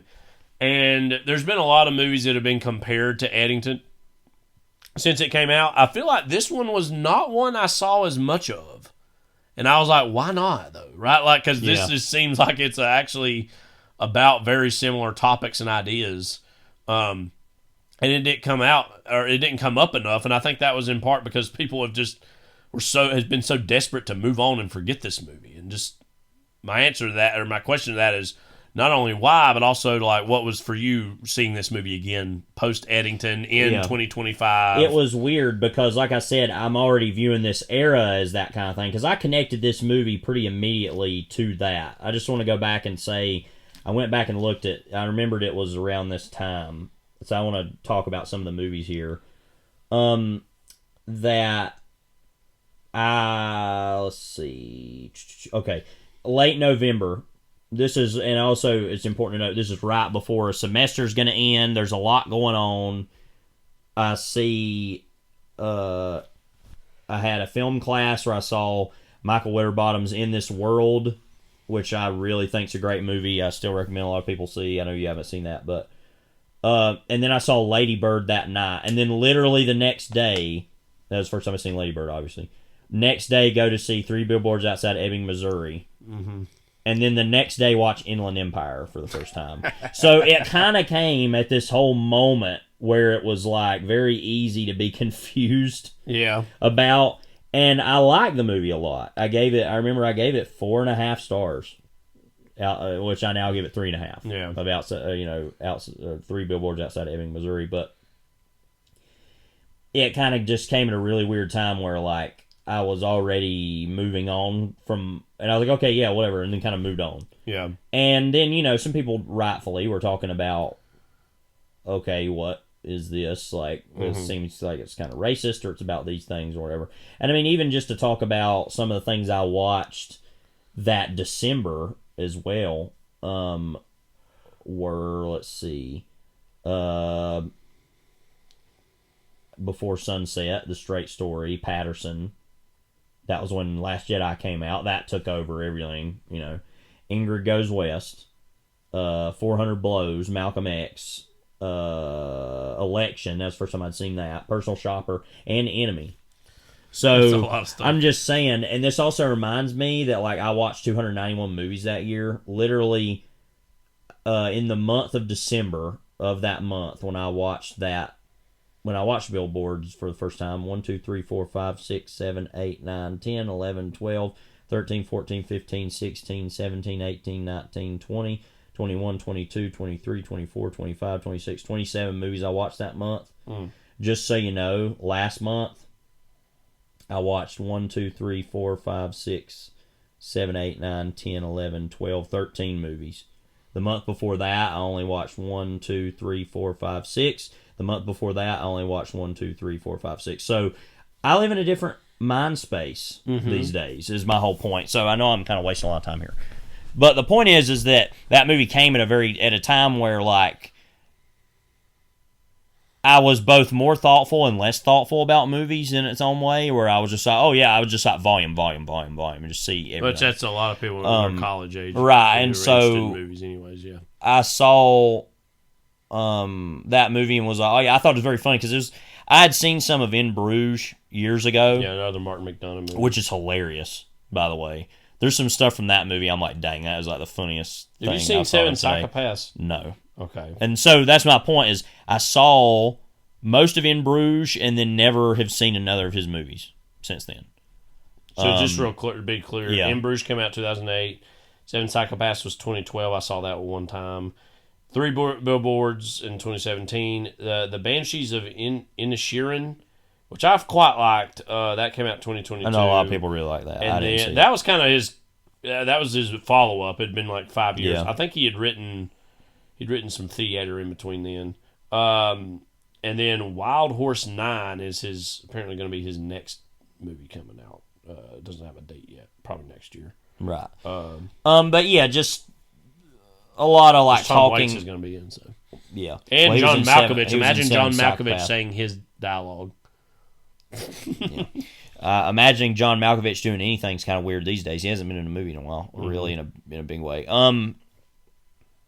So that's all to say that I was in a different headspace when this movie came out from where I am now. And to talk about the politics briefly, this was at the beginning, ostensibly, of both of these movies are in the first year of a Trump administration. Right, and so everything felt like weirder then. It felt like everything was in this, what they called, the first wave of resistance, what everybody's calling it now. Everything felt more able and more immediately possible.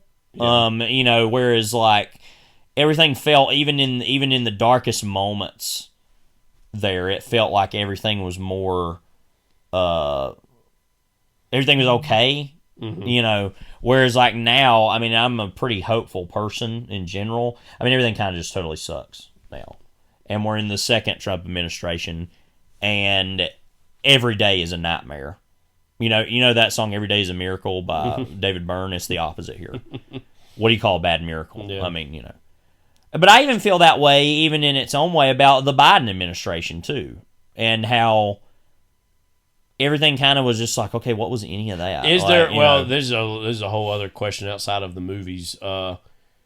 Post COVID in January 6th, is there ever the toothpaste ever going back in the tube? No, like and that, I think like that's those more. time I don't periods? say that in terms of like I'm trying to even equate Trump and Biden either, even though there are ways you could. But that no, I'm not saying the Biden administration was as bad as the Trump administration. But what I'm saying is that it just looking back on it, especially, it feels like, okay, what was any of that? It was literally just like being able to successfully hold water in your arms for 4 years, and then we just go back to not being able to do that again. You know what I mean? Yeah.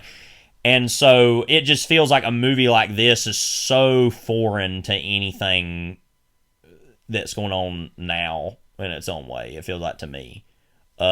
More, I think, not because what the movie's even about or what the movie's saying so much as just I know the experience of watching the movie when I did just felt totally different than it does now.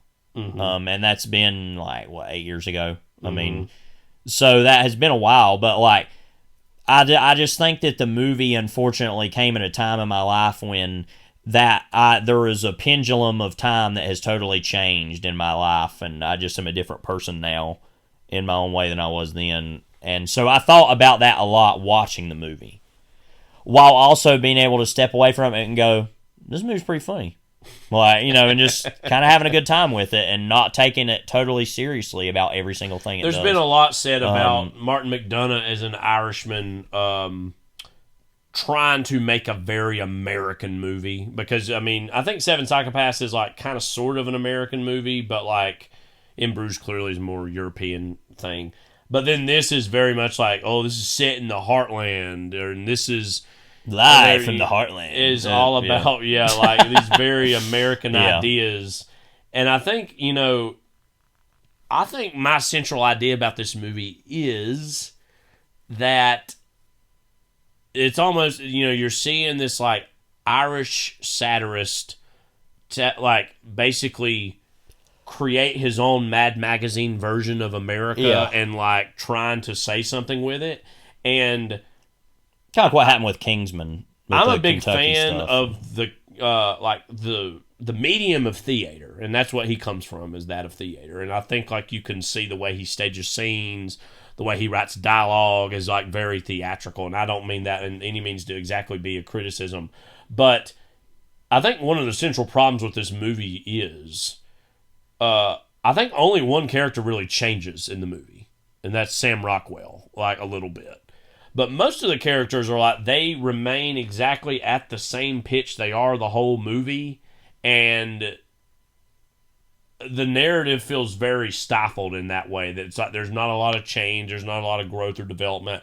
Now, one could say, well, that's his own attempt to depict the shrillness of modern life and modern America, but I think like what a lot of people took issue was with Sam Rockwell's character as this like flawed racist cop who actually might have a heart of gold. I think people took issue with that as something that was glib, was like kind of cynical, and like lacked a sense of justice. Because I think we'll get into what I think the kind of the guiding question of Eddington is. It's a different one than this one, but both are about like local law enforcement and trying to put the pieces back together of what our society is in their own way.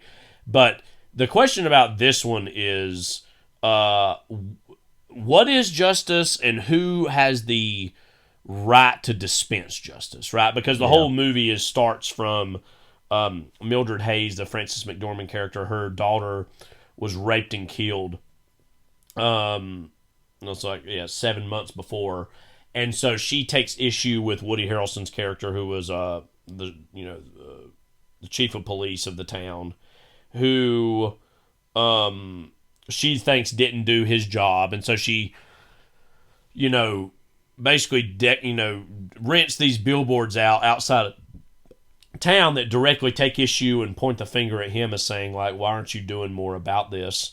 And that combined with Willoughby's own bad health. Does it say it's outright cancer? I can't remember. Yeah, so like cancer diagnosis that he knows he's like got a limited amount of time to live and be around, and that the weight of all this is in.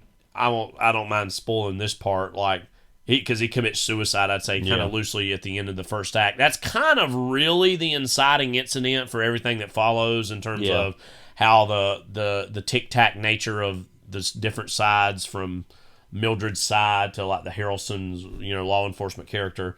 And again, like I think we get shades and dimensions to these characters. Like we understand Mildred's like grief and pain and agony. We understand like Harrelson's like wrestling with what he should or shouldn't do. Yeah. But ultimately Harrelson's character, not Harrelson, excuse me, Rockwell's character is the only one who kind of changes by the end of it. Yeah. And I guess that's the question, is that fine enough of a narrative structure or a dramatic structure? I think it could be, but like I said, it turns the whole thing into like a Mad Magazine where it's just like, oh, you're this and you're that, and we're it's very static like, and and I think that's to me kind of one of the big problems of the movie in terms of, and also like, this movie I think got like, because this whole movie was like conceived of in pre-production, in production before Trump's election. Yet it got like then recontextualized as anything is going to happen following his election, much in the same way I think Get Out did. And Get Out, strangely, is more of a critique on post-racial like liberalism than it is like anything. But it came out in the wake of Trump's inauguration, so then it got put into it's like an anti-Trump movie, or it's about it's like no, it's not actually about that. It's actually about, weirdly more so, going after the other side in terms of this idea that America's moved past race, and is a critique of that. And so this movie, it's I very think, Paul Beatty text in that way. Yeah, and it's like this. I think it's a little unfair what happened in this movie, even despite its problems, that it got like lumped into like it's like trying to be, but also it's swimming in the waters of maybe being open to that. Yeah. So like, it kind of deserves some blame if it's from this like perspective of somebody who's not really an American trying to take issue with Americanness. And that's a whole other thing too, is like, because we as Americans see American filmmakers take on non-American subjects often, and they're criticized for that justly in many ways. This is one of those examples of somebody trying to come in and say, this is what America is from this other perspective. Like, do you feel any certain way about that, about like McDonagh as this, not only if he has the right to do it or whatever, because he's an artist, so he can just do whatever he wants, but like his take on America as it exists in the movie? Like, what do you? Well, I think that's always relevant. I think it's always relevant to hear that from another voice outside of America. Whether that's going to be totally accurate is its own. But I think that might lead to like what people said. This doesn't feel authentic. It's like you're from afar. You read a Time magazine article one time, facsimile of what America is, which I think he's more informed than that. I just want to be clear. But like, I think people can take issue with that, because I know I haven't had time to read the whole thing again. But Wesley Morris had one of a big thing he wrote about it when it came out. It was kind of a takedown of the movie and criticism of the movie. Headline being, "Does Three Billboards say anything about America?" Well, ... And then he kind of took issue with various things about it. And I think too, like, some of these ways we're talking about, I think your average person who would have went to go see it in the movie theater would have just seen it on, in theory, with more remove and more like not as visceral as that, but it was coming out at a very visceral time. Yeah. Even as you said, it felt like it's a different era than the one we're living in now in terms of the immediacy of everything and the sense of hope or lack thereof of everything. But it came out at a time that was still supercharged.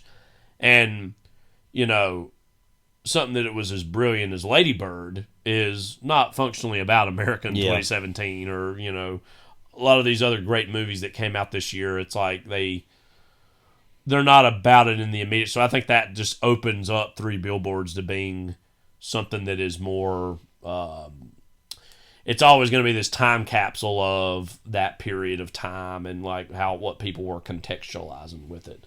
How do you like? What are some of the performances that to you stand out or something? Well, like, I do think Rockwell really is great in the movie. I mean, I really love him a lot, and I think he likes the most dynamic character of the movie too. But he's just very funny. I think he knows how to read his dialogue and act his, dialogue out. I do like Harrelson. I think strangely, McDormand, who is great pretty much in everything, but that her role and performance of that role are kind of more bland in terms of the angry white woman, even though it's like not wrong what she's angry about, obviously, to be like angry about that, but it's just, I don't know, that just feels very like, okay, like, about the movie. Whereas, like, I'm not saying Sam Rockwell's even on the level of, like, let's go another controversial direction. I'm not saying that he's on the level of, like, Matt Dillon in Crash, as far as, like, wow, that's actually a really great performance. No, but that is, like, an archetype like, this movie's pulling on is, like, the dirty cop who actually might have a point, like, or might have a sense of redemption. That's definitely, like, Woody Harrelson did that himself in that, oh, gosh, what was the name of that movie? Actually, that was pretty good. Rampage or you've told me Carnage about that movie. Oh, he played Carnage. That's what I'm thinking of. I think it was Rampage. Rampart. Like a terrible name. Rampart. Oh, Rampart. Okay. Yeah. I was gonna say you talk about that movie a random amount. I haven't seen it, but it was from that director Oren Moverman, who's the most Oren Moverman looking director you've seen today. Picture, yeah. He looks kind of like Paul Haggis. Funny enough. Time Out of Mind. The Messenger. Oh, Time Out of Mind. That was that movie that's like, it was kind of a big deal. I think it was like Richard Gere. He's like playing a homeless guy or something like, and it was like, oh, he went method or something about playing a homeless guy. I think I remember hearing those words. So basically, nothing has really happened in years about Oren Moverman. So yeah. But okay. Anyway, I do find, I will say, another criticism. Fundamental criticism I could throw towards, I think, Three Billboards is all of a sudden in the third act it's like, oh, maybe this is the person that killed the McDormand character's like daughter, and Harrelson then, like, I think coming up with a pretty stupid, I think, like, movie logic way of like, oh, I'm going to try to identify. Oh, you mean Rockwell? Rockwell. Excuse me. Harrelson was dead. Yeah, Rockwell's character, and like trying to like doing this way to identify him, and then like what the note the movie ends on is like him and McDormand. Like, honestly, that's the movie I want to see more of. Is like them on a road trip. These two people who don't fundamentally like each other, but they both see in their own way this sense of redemption through murdering a person who, well, didn't kill my daughter, but yeah, he did something. He had to do other awful things. And I'm not even saying he didn't necessarily, because according to the movie he did. But like, oh, well, I'm just going to act like or assume that it's a very like, the conclusion of Memento ends on a similar note of like, well, the answer to my question is not exactly the answer that I want, but I'm going to choose an answer that does, for me, satisfy my question. Well, and also, to get into that, the movie then implies that the guy was telling about doing something similar he did while he was in the Army. Overseas. Yeah. And then that's actually a pretty shrewd detail in the movie, is to say, oh, but that's the kind of stuff that a lot of people would be all right with. Mm-hmm. In a sick sort of way, to be, oh, well, he did that when he was at war, so whatever. Mm-hmm. But it's like the same thing. I feel like the movie kind of it's implying that, and the movie thinks it's being real clever about it, but it would actually be more clever if it would have done a little more with that. It kind of just throws that out there. Yeah. And then just says, oh, think about that. And it's like, well, you're not actually telling me explicitly much about, Yeah. So that's just another kind of thing that it should, I think, thought more about, but yeah, I think that that would be more interesting to have almost like a God Bless America kind of version of a movie that's that, Yeah. But which I've still never seen, but I'm obsessed with the idea of what that movie is. Mm-hmm. That's the Bobcat Goldthwait movie, I think, right? Yeah. the master of like, wow, that's a pretty effed up idea of a movie. Yeah. You know. I haven't heard from him in a while. Let me look up and see what he's up to. When did you last talk to him? But no, just don't you think this movie just feels very like, in the era it was made in and everything feels very like, okay. But in the same way, what's the last movie he made? So the last narrative movie he made was Call Me Lucky in 2015. Well, last so many have been actually documentaries, apparently. Willow Creek actually might have been the last. It's a found footage horror movie he made, actually, which I don't imagine him doing something like that. Shakes the Clown, Never Forget. I've not seen that, actually, but yeah, he's got a very head-scratching. Yeah. What were you saying, though, about the time period? Or... Just that it felt like that was in its own way. I'm just going to come out and say it because it's a big statement. A second American New Wave in its own way, like of when this came out. Those movies? Yeah, there's all these movies that were coming out, and then now we're kind of in this, like, it seems like we're ramping up towards something more respectable again. But it feels like, once again, the toothpaste spaced out of the tube, and people aren't just going to the movies as much anymore. Although it kind of went up. It's gone up again since COVID. It's starting to kind of mellow out a little bit again, but it's still at a higher level, I think, even than it was pre-pandemic. But there were just so many great movies being made at that time that this just is kind of one of those that's like one of the random ones that people would prefer to forget. Do you think that's part of it? Is like why it's faded away? Is just that people don't kind of have initially to deal with it. Well, also people initially thought it might have been a certain thing, but then we're like, oh, actually, it doesn't quite confirm or cohere to what I want it to be. So I'm just gonna, I always use the analogy a lot of, and I think there's a similar nature to this. There was a time where The Dark Knight Rises was the biggest thing you could ever imagine. Remember when the teaser came out, and oh my gosh, it's going to be Bane, it's going to be Tom Hardy as Bane, it's going to be the last Nolan Batman movie. It's just like every hyperbolic thing you can throw on top of it. And then it becomes a movie that's just playing on TNT on a Sunday afternoon. And that's just, and ultimately that's where movies end up, that's the legacy of most things, is they end up just being something that you channel surf and find, and you're like, oh, remember that? Okay.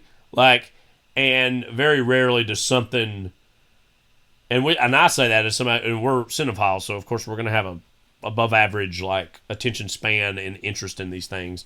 But, like, it's just very strange that when something was once a stick of dynamite and now it's just like a faded sign in of itself. How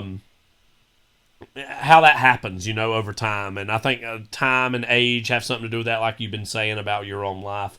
But I think that's happened with the culture, too, with this movie. And I think, if nothing else, it's always going to serve as I think I used this term earlier, a time capsule for a certain, like, cocktail of cacophony of what Trump year one felt like maybe to certain people, even though, again, I want to stress this movie would have been conceived of, shot, and edited pre-Trump, But nonetheless, it's, that's also a thing, too, about how art is oftentimes recontextualized for us to try to find meaning in it, And in that way, I think it's going to be, because in another way, too, it can be just this, like, oh, it's about it could have been this could have been a plot that was set in and produced in 1935. It could have been done in 1965. It maybe could have even been done in 1995, but we got it in, like, say, 2017, Because it also has, and we'll talk about this with Eddington, too, like, it also has a certain almost timeless westerning quality to it, that it's like, it's about a small town, it's about these local communities that, like, you can kind of mix and match the time periods, and the story itself will not radically change, as far as what it is. And I think, weirdly, that, in theory, could be said also about the movie we're about to talk about, but it also has a much more acute, specific vision of when it is taking place. So that's, be that. Any other last thoughts about Three No, I do Billboards just want to Outside say I Ebbing, think it is really funny as far as the dialogue. If you just take the dialogue step by step, like I mean, we just sit around. We didn't do it in a long time, but we used to just sit around and say the lady with the funny effing eye, like I meant to say this too. Maybe one last thought. Like, to what extent do you think this is a like Coen Brothers adjacent? Oh, it's definitely that. Or inspired. It's not by, and not even just because of like the actors involved have been in Coen Brothers things, but I feel like it's very much infused with that. I do think this movie is not willing to be as weird or surreal as not only their movies, and it's but not what as it much. could be. But it's not as much of a basic rip off as The Men Who Stare at Goats either. I mean, it's like it's got something on its mind, but it's like not willing to go in certain directions. I'm not going to say like he don't go all the way in certain places because he definitely does. Yeah. But it's not willing to get as weird as even some of his other movies have. McDonagh, that is. So I meant to say that, I forgot because there's obvious stuff like it's Francis McDormand and Woody Harrelson and Sam Rockwell ever been in a Coen Brothers movie? Not one I can think of. Not off the top of my head. But like some of those big actors have been in his stuff. But even just the again, I think it's like it's Coen Brothers light, and so if you like this movie, you probably like Coen Brothers movies. But again, I think in theory, I wouldn't have minded if this movie got weirder or more surreal, I guess you could say too. Yeah. But I think it's something that's like both taking itself a little too seriously, but also like but also maybe not enough in other ways too. Like I said, it feels like a Mad Magazine version of America. Well, he's just tonally chaotic. Yes. I mean, like, and he thrives in that. Right. And I think, and that makes a lot of sense on stage sometimes compared to even what exactly a movie's trying to do. Yeah, I mean, because you think about that scene with like John Hawkes where he like comes in the house and they get into an argument, and he's like gonna beat her up, and then Lucas Hedges like beat up his ex-wife, and Lucas Hedges, their son, like comes up with a knife at his neck. And then, like, the girlfriend walks in, she's like, so, like, and it's very just like... Oh, you can imagine that moment on a stage play, too, specifically, all that, what you just said, and it would be even more effective in that means than it would, like, what you just said about... Yeah. Just like, I will say, I do think the Banshees of Inisherin is really good, and I like that, and I think... That is, what the central, I know but like the central drama of that. I don't want to be friends with you anymore. Like, I don't want to be friends with you anymore. And he's like, what? And it's just like how that throws this whole situation into like chaos. It's just a very kind of funny like teenagers, conceit, I mean, And also that's like the reuniting of Colin Farrell and Brendan Gleeson from In Bruges. So there's that element and aspect to it. Yeah, I mean, you can't knock a guy too much who writes the words, it's an inanimate effing object, you're an inanimate effing object from In Bruges. So. And there's also that movie. We need more Ralph Fiennes to return to one of his movies. So maybe that's what I'm saying, like the John Malkovich potential within his work. That amount of rage we just really need in life in general. Barry Keoghan, I think, has been... I think he's a pretty good young actor. He's been coasting a little bit off of Dunkirk and this, I feel like, because he's really good in Banshees of Inisherin.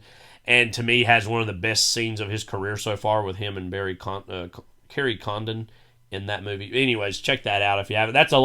That's a gentler movie than obviously this, but that's not saying much because this is a pretty brutal piece of work. But... that's going to do it all for our discussion of Three Billboards Outside Ebbing, Missouri. But to just to chill out a little more, just to like lower the temperature, though, here is the trailer for Eddington. I am recording this. Fair warning. Is that really necessary? Look, Joe, 6 feet.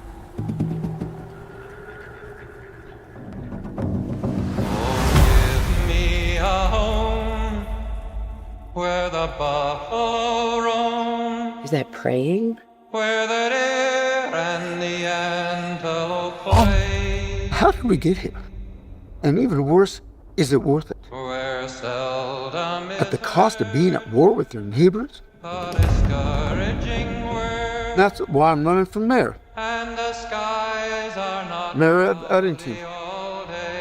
Thank you super duper very much. I used to think that you were some big deal, but I am a much better human being than you. Who are you talking to? There's nobody here. home on the range. Husband, sheriff, mayor-to-be. You want things simple and neat. We were in a fight against evil. These are your streets. No, they're your streets to keep safe. You know how death works out. People are going to be looking here now. Keep your own office going, but you're going to run mine. So you vote Joe Cross, take back our community. Hell yeah. Save our soul.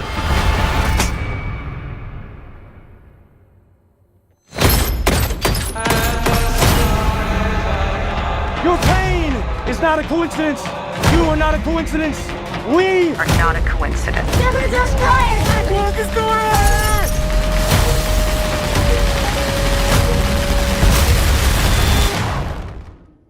We need to free each other's hearts.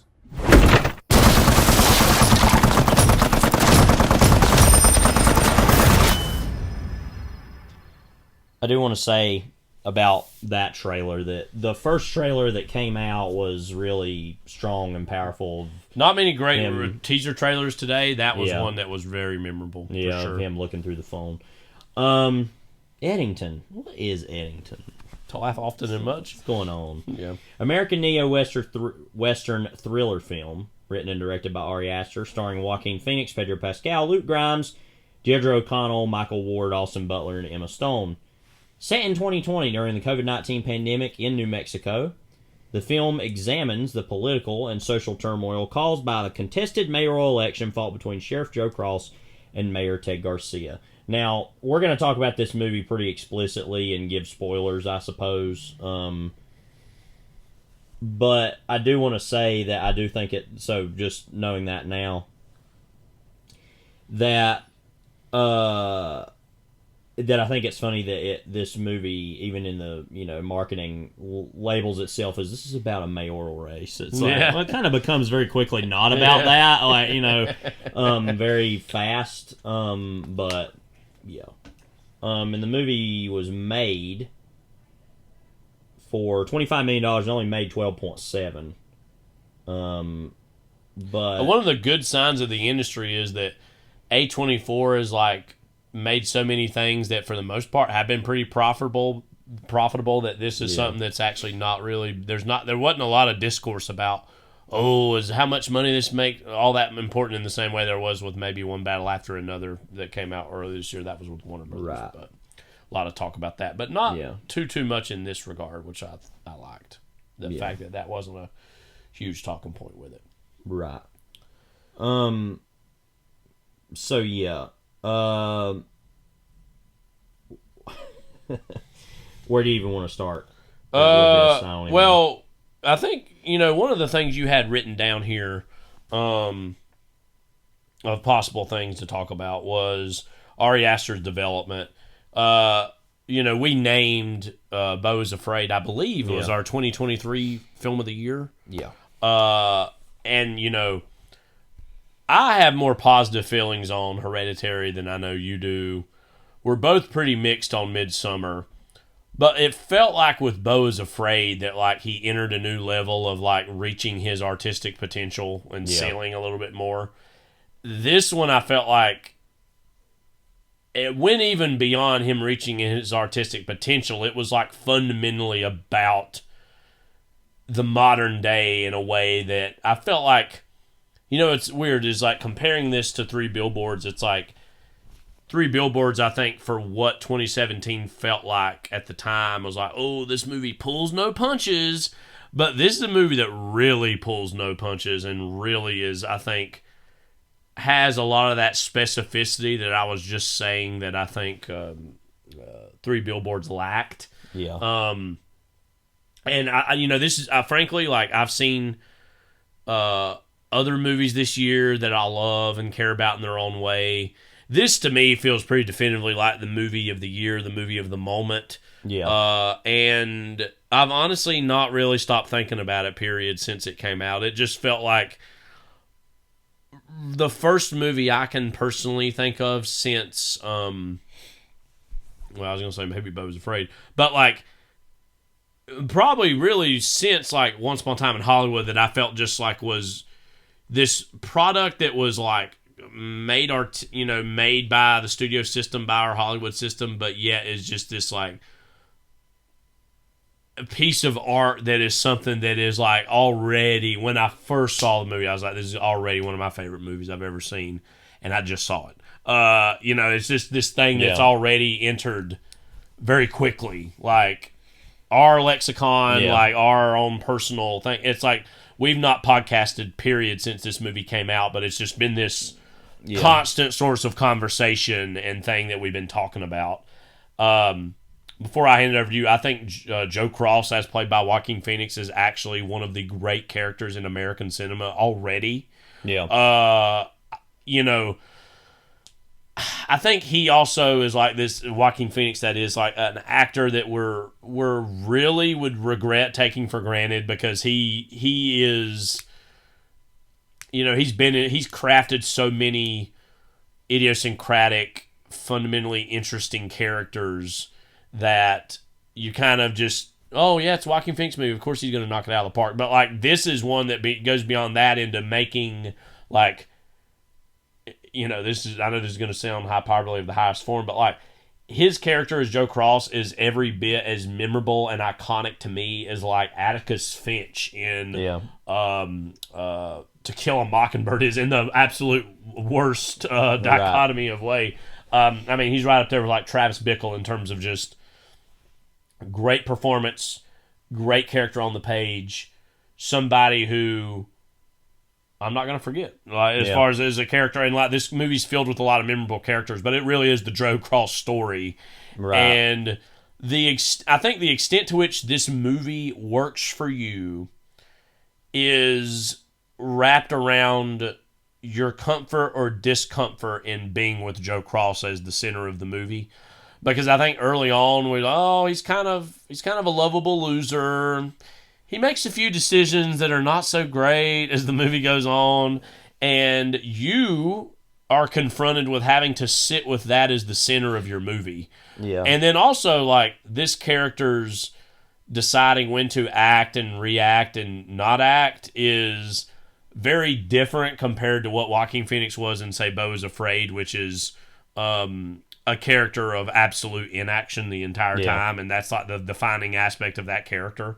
And by comparison, I think within 2 years, both Aster and Phoenix came up with a fundamentally different character that is like, couldn't feel like, it literally, you can tell it's the same actor because that's his likeness in his face, but like, it's so different in an exciting way. And I think, after a screening of Beau Was Afraid, Martin Scorsese said to Ari Aster, like, you are one of the most exciting voices in world cinema. He didn't relinquish that title with Eddington. So I really cannot say enough good things about Eddington. I think there's a few movies I might like slightly more, but considering how I'm talking about it and thinking about it, and every new time I see this movie, I've seen it. Yeah. This is my third time, I think. I just have, it grows and grows and grows. And I just think that, there's so many movies that are afraid to tackle contemporary politics or tackle contemporary politics in a way that already feel dated. This is one of those weird examples of a movie that is going to there's going to be like, the landscape's going to change. There's certain aspects that are going to change. But what this movie's saying about our modern disinformation age is like exhilarating artistically and deeply sad and troubling on a moral and ethical level, because of it's not the movie itself, but like its reflection of reality. So I've said enough, but where do you begin to take in or appreciate Eddington for yourself? firstly, it's really a shame that it is a shame, and it isn't a shame. Obviously, it's a shame that a movie like Eddington and One Battle After Another will come out the same year, because I feel like there's this inherent battle between the two, you know. And mostly the real problem is that everybody's just going to move on with One Battle After Another and kind of leave this one sitting, you know. And I already know you like this better than One Battle After Another. And I probably like One Battle After Another slightly more. Although, I don't know, after seeing this movie again yesterday, after having seen One Battle After Another twice, it's really is a... One viewing after another. It really is a battle in my head between which movie is the better one. When the sad thing is, or the honest thing is, that there can just be both movies, and they can both be great, and they both be about different things, and whatever.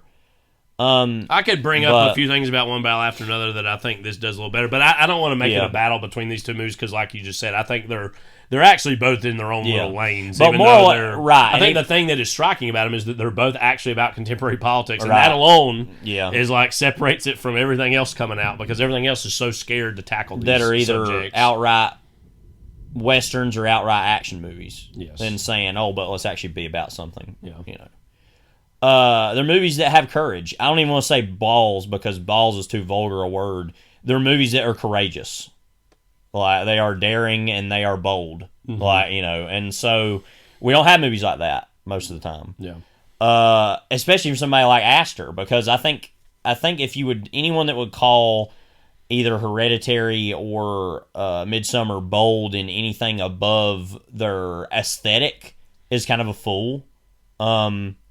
But I think with Beau is Afraid, it's certainly bold in that sense of, you know, and I love that movie, obviously. So, and I honestly battle between which I like better, this or Eddington. I don't really know.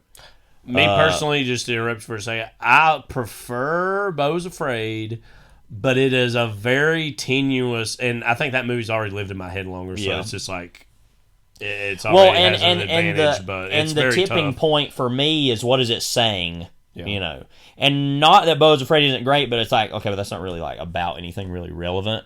I suppose. Not in a specific right, way. You know, so it's like this is like this is something like you know, and I really love his just visual style in general. I think I can't remember his name, guy that shot this. I think he had shot some of his other stuff. What's his name? Darius Kanji.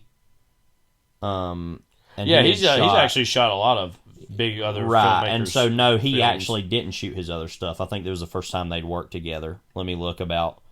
He's worked with Inarritu, Woody Allen, James Gray, Pavel Pogorzelski, Uncut Gems. Pogorzelski directed or did the cinematography for Beau's Afraid. Midsommar, it was that same guy. He's also doing Marty Supreme later this year. Oh, okay. And Hereditary, it was, So this is actually his first movie. It's been done by somebody different. But you can still see that, you know. But Aster has this really beautiful sickness to his movies. His movies look sick when you look at them, just like visually. There's just kind of like even in the mise-en-scene of the movie, not even just the way they look, it just looks like kind of repugnant. In like a medicinal sort of way, it all looks very like, everything's sterile, but it's just effed up. I don't know, like, you know what I mean? Yeah. Whereas this movie, it has that, but it also is extremely colorful and extremely beautiful to look at. This is also very much set in a different landscape than his other ones. He's he spent a lot of his life in New Mexico, I think. Also. And it really, and this is going to get into what I think the movie's about and what it means later. And I'm going to say some pretty controversial things here in a little bit, just about society in general, coming off of this movie, that I'm puzzled over a little bit. But that this is one of the most important movies that's been made in probably the past 20 years. Just in terms of what it is daring to say is something nobody wants to hear. which means I want to hear it. You know what I mean? Yeah. Like, I mean, I'm not saying I'm better than anybody else, but I thrive on movies that are uncomfortable and movies that are or your art in general. I mean, you're currently reading a Henry Miller novel, and I'm just gonna say, just full disclosure, I am gonna be writing a kind of series of essays on various quote unquote controversial works of art soon. Yeah. And what's interesting is I wouldn't count this as necessarily a movie that is controversial so much as it's about controversy and conspiracy theory. I don't find it to be a very controversial film. I feel like everybody pretty much thought what they thought about it and moved on, or it was like agreed between right and left that they didn't like it, which is, and I am a person of the left, so let me be clear about that. I'm a Democrat, but at the same time, there are things in this movie from either side to like and hate. Yeah, right. And I want to get into all that, but that if both those groups are pissed off, then it's probably right about something. Yeah, you know what I mean. I'm not. So it's like, and I'm not. I don't want to, and I don't even think the movie is both sidesing it the whole time. I don't. I'm not saying that either. And I know that, and I think that there were friends of ours that felt that way. That were like, yeah, it kind of just does whatever. It's not what, because it doesn't fit. I mean, as Clifton Collins Jr. says in the opening moments, fit into your box. Like, it didn't want to fit into your box. By the way, his name is Lodge the Vagrant, officially. Lodge. Yeah, which is, I'm like, when did we get that piece of information? That's what I want to know. That might have been said at some point. By whom? That's what I want to know. Who were they talking about? Like, the vagrant guy? Like, I think at some point they did say that, but I don't. Well, vagrant, but Lodge. Where does that come in? I don't know. Might be one of those things like the script was put that's out what and somebody found a moment of it that was not even exactly or it was in the movie. credits or something. Yeah. But it's like anyway, I mean, it's just the type of movie that doesn't really jive with anything anybody really wants to hear. And I don't feel like it's a movie that totally gives a whole lot of hope either. And it's very much if you're setting it alongside one battle after another, which we'll have a longer conversation about at a future date, that's a movie that's fundamentally more hopeful in like what it's saying. This is a movie that's like actually not operating on a good deal of hope, I would say. The hope is, the computers are going to run our lives anyway, so all this isn't going to matter. Yeah, not a very hopeful statement. Like, I think that a very telling moment that we've not talked about at all ever is the part when they all do the kneel, which is at the same amount of time as the time that George Floyd was choked out. Yeah. And those couple men are standing up talking, and they're like vaguely Christian right-wing people. It's taken me 3 times to even be able to understand what they're talking about, but they're like still standing up, and they're like, see, this is good. This is peaceful. Like, blah, blah, blah. Yeah. And it's like that whole image just of like the left kneeling and them standing there just talking is so that just summarizes the movie to me. Not even me saying I'm attaching a certain meaning to that, just of like, WTF, what is this image? I don't know what to think about this. I don't know how to feel about this. Yeah. And I love that. It's just like, more and more, I have very definitive ideas about things in my life. Like, I feel like more and more I do. But I still sometimes feel like Norman Mailer, who just said once, I don't know how I feel about most things. And me, the way that I talk is trying to figure out Norman Mailer, right, and that's what I'm saying. And I'm not saying I don't say I love all his life choices. I'm going to say that, or most of them. But that, like, I feel that way a lot about, like, I don't really know how I feel about that idea or that. Yeah. And just being able to admit that is, I think, what true maturity is. I sound like I'm, like, for lack of a better term, glazing myself here, as the kids like to say. You've heard of that. Yeah. I feel like I'm, like, propping myself up. I'm not trying to do that. I'm just saying I like a movie that it feels the way I do about something, which is that I'm just as enraged at the situation, and yet I'm also like, well, who do I blame? I don't really know. And it's going to point more towards the right. I'm not saying that. Yeah. But it's like, well, I don't know. Seems like there's a lot of BS going on other places too. So, I think it's just smart, sexy, and seriously fun. I think a lot of people's, and this is more from the left perspective, of what's the character's name? Let's see, the kid Brian. Yes, who is played by. I'm trying to think. The kid who's Cameron Mann, who's an actor. Basically a Kyle Rittenhouse figure in his own way. Yeah, like well, he is this like walking, talking. I will do whatever I can say or do to get the attention of others. He's one of the most like. I think when you rewatch the movie, you find out he's, I won't say secretly the main character because Joe Cross is the main character, but he is secretly like the figure that I think the movie's wrapping its political points around. Has no real values in of himself, and he's a teenager, so you might say, well, he's just trying to figure it out. But he is just willing to do whatever it takes to have people look at him and pay attention to him.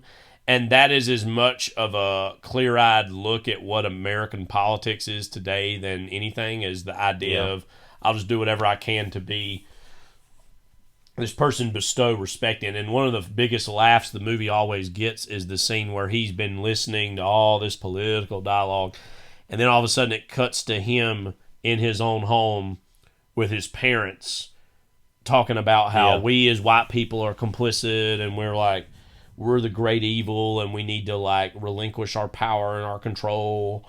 And his mom and his dad are sitting beside him, and his very deadpan dad's like, "What the F are you talking about?" And there's like all these guns that surround their house. He's like, "You're white. Like, what do you mean you're going to give up like what you are?" And as you said, the character who looks like he's going to be this like liberal bastion ends up being this Kyle Rittenhouse figure at the end of the movie. And I always like laugh and am also disturbed by like the video that is shown of him at the end of like what became and it's his like life flipped over the last other year. way, and it's slowly zooming out, and you see the character like holding it in front of him with the eyes like, "You will look." And then it's like, hanging out with Marjorie Taylor Greene and that. He's like, "I got a new house." No, and then there's that guy who looks like friggin' Michael McDowell he's talking to on the TV or whatever. It's like, who is that? Yeah, I mean, like, I think that really sums up the whole movie to me, is like, especially from the left point of view, is like, all those words and those things sound nice and sound really beautiful, but they all are based on ideas that are just not realistic.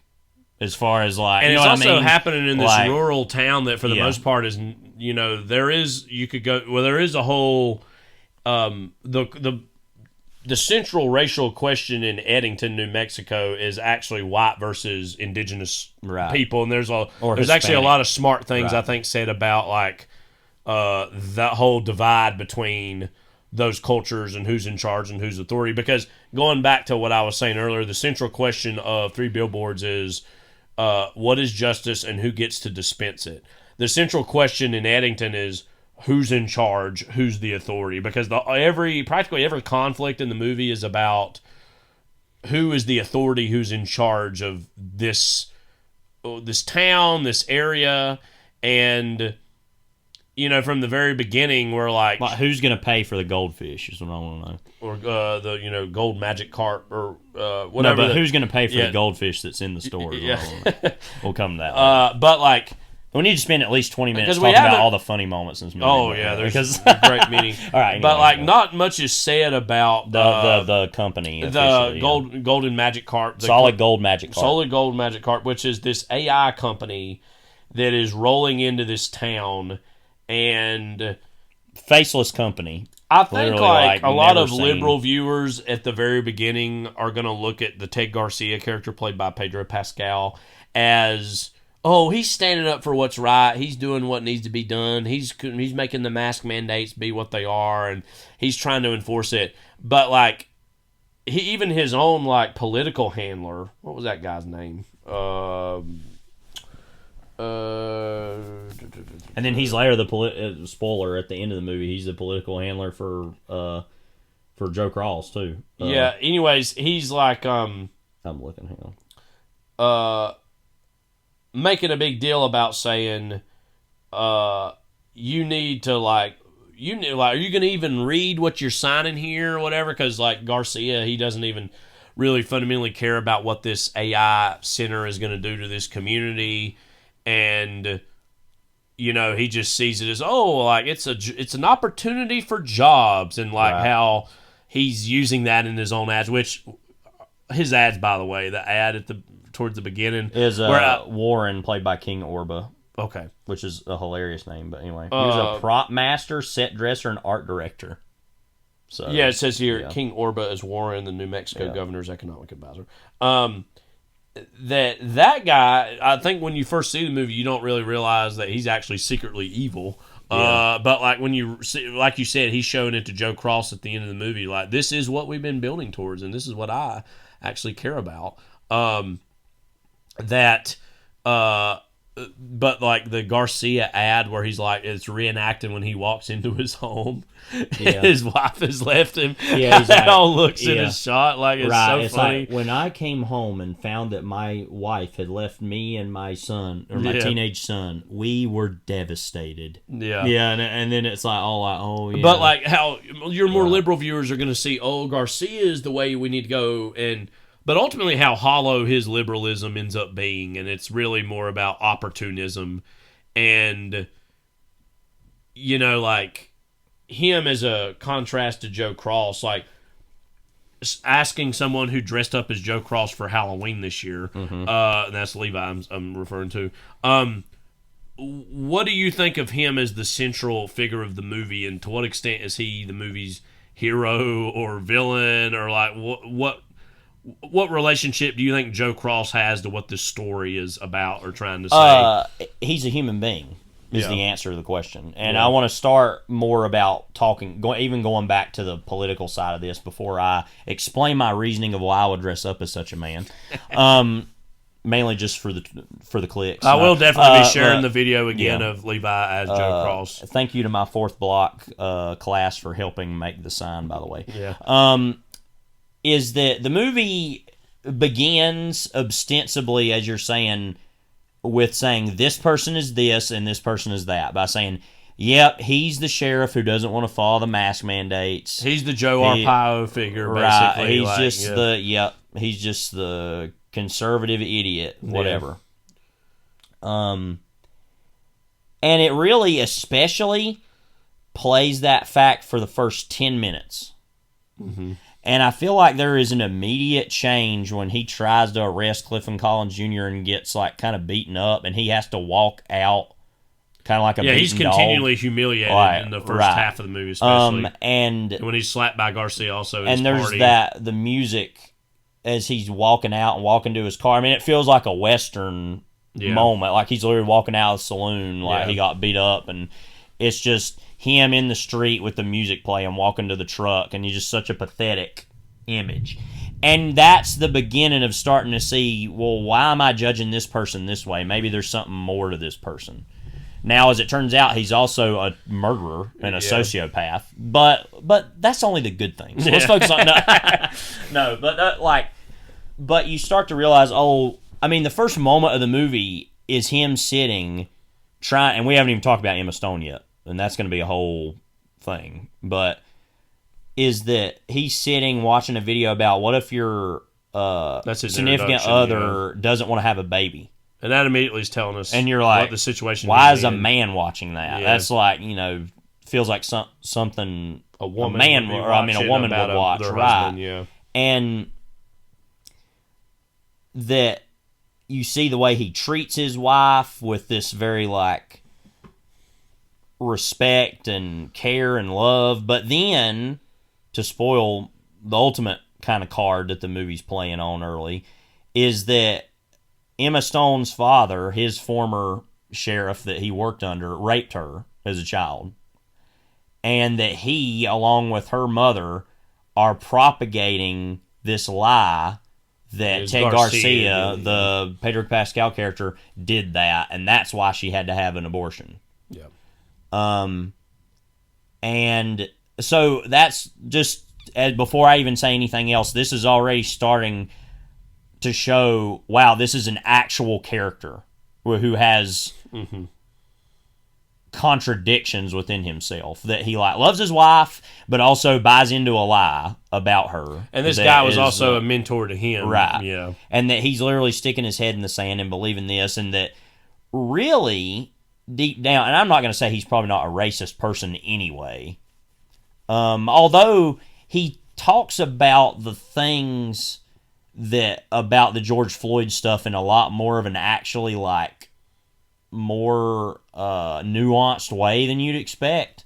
To where you think, wait, does he actually maybe even believe what he's saying? I love the way this movie handles conflict. It's just like, oh, by the way, yeah, that happened on the news now, so that's something the characters are talking about. You know, it's like it's not really a plot point. It's just like like a tumbleweed that blows into the movie. It's like, all right, well, we got to reckon with that. Oh, anyways, let's do something.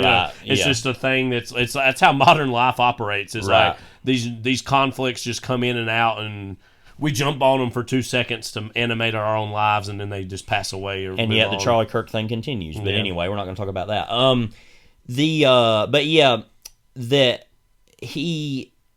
But really, his hatred for Garcia is all based around, really, in his own way, probably his hatred for her father, and him not being willing to like answer for that. Well, he's deep down he knows that's not true, but he's like using that as a way. And so he doesn't actually really hate him, or even hate Hispanics or hate indigenous people or hate black people or anything. It's all based around these lies he tells himself. Which, and I'm not saying true racism doesn't exist, but that's our first controversial statement of the podcast: is that there's a lot of like.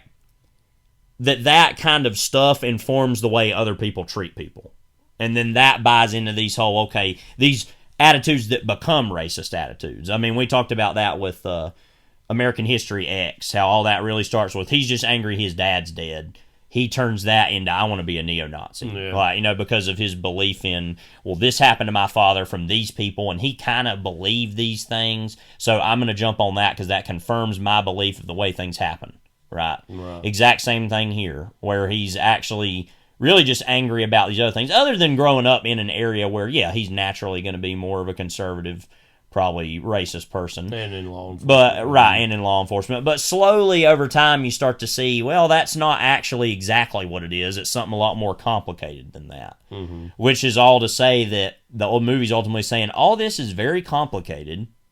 Mm-hmm. And that there's not one definitive answer to solve all these problems. Well, it's also a movie that's like, that is told so often, literally using Facebook, using Twitter, using Instagram, and literally using our digital world in a way that we've talked about plenty of times. We wish more modern filmmakers grappled with living in a digital world, and this movie actively does that because all of these characters, principally Joe Cross, who's our protagonist, like, he goes down the rabbit hole of watching these Antifa videos and thinking, oh, Antifa's going to come here, and does he manifest that to happen? Yeah. Question mark, question mark, question mark. We can talk about that. Well, he literally invokes the name in the press conference, and literally after that, your favorite image of the movie of the plane like flying in past the sun. It's literally it's like the movie is using that almost like invoking it like it's a vampire, like it's Dracula that is this is this force that is coming to Eddington, and then like there's the whole question of to what extent are they a real and something else that I noticed,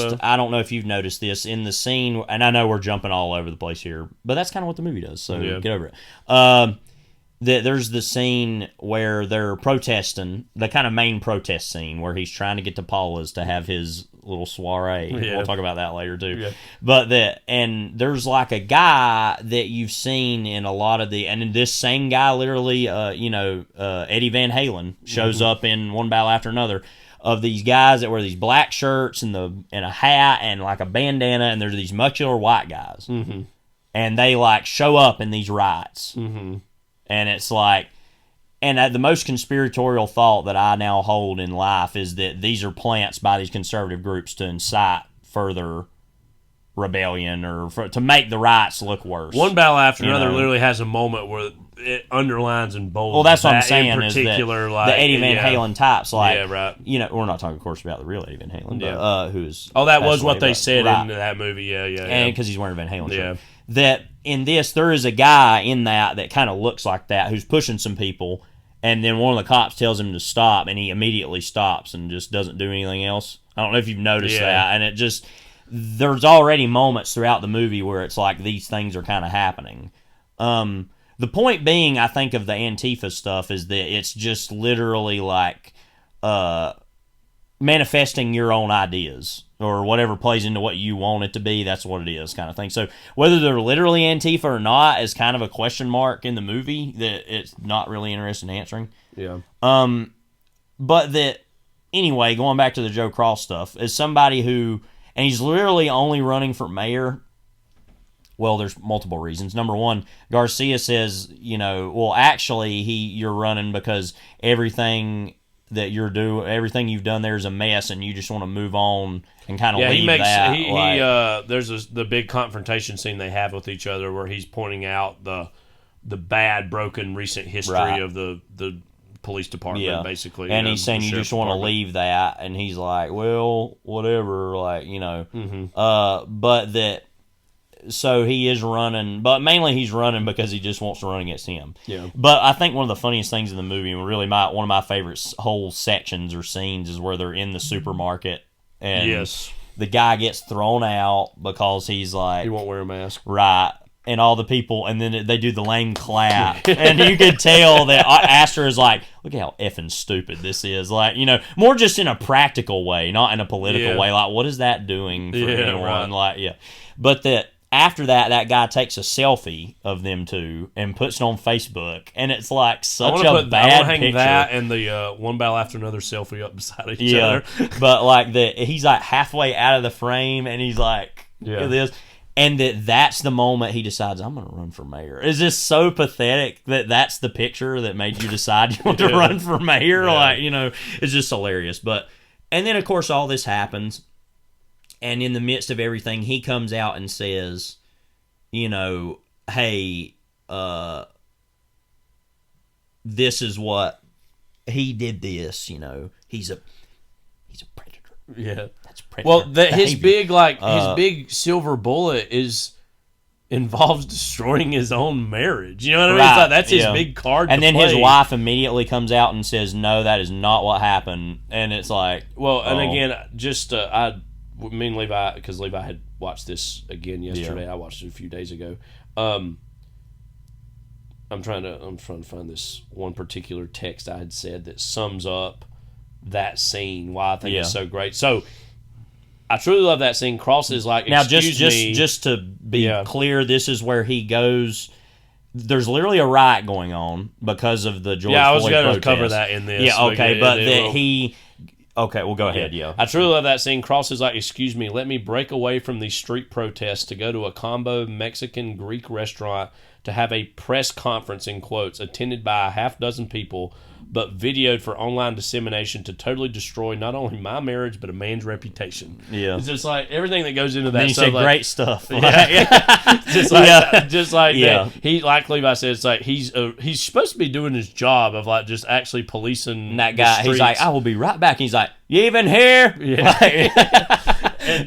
And that guy later's like, I'm not leaving till something's done. He's like, yeah. And they never talk to that guy also again. That he's like wearing his more like formal police which attire. He had hanging on the file cabinet, like he had it ready all utterly day. Pathetic the restaurant turnout is. And he says something I think like, I thought it's good to see people eating together. Yeah. And he's like, I thought there'd be more here. And so then like his big card to play is again these false accusations against Garcia that literally destroy his marriage, which is already on the rocks, by the way.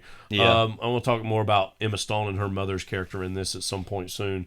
As it turns out, Midsommar is the only of Aster's movies that does not have an insufferable mother character, which is present in all these.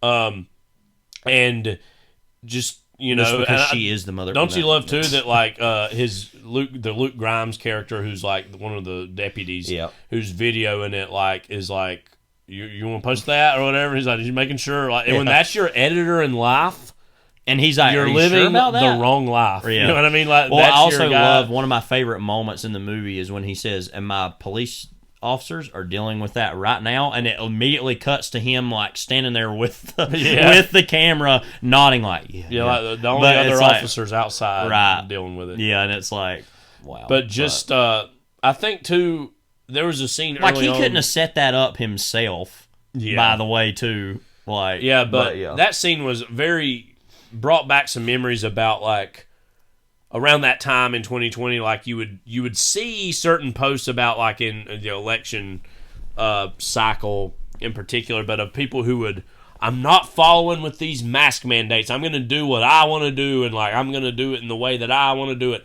And that's seen as a manifestation of like that bucking authority. And, well, people who have authority choosing to buck higher authorities than them and acting as though they are within a sense of victimhood, which is what he's propagating basically in that scene. And, again, that's just such a brilliant scene where you're kind of laughing, but you're also just like, you see the car crash that's about to happen. And you're like, oh, my God, why are you doing this to yourself and destroying your family? Let's talk a little bit more about that. So Emma Stone's character is his wife, as you said. From the very beginning, it's clear something's off with this woman, like in terms of, and we come to learn that a lot of that is because she's been abused. Well, and you see all that like weird art she makes, which is so Ari Aster. That's like one of the more Ari Aster touches of the movie, of his like horror movie stuff. Is like, what is any of that? And it's like, well, that all comes out of somebody who's.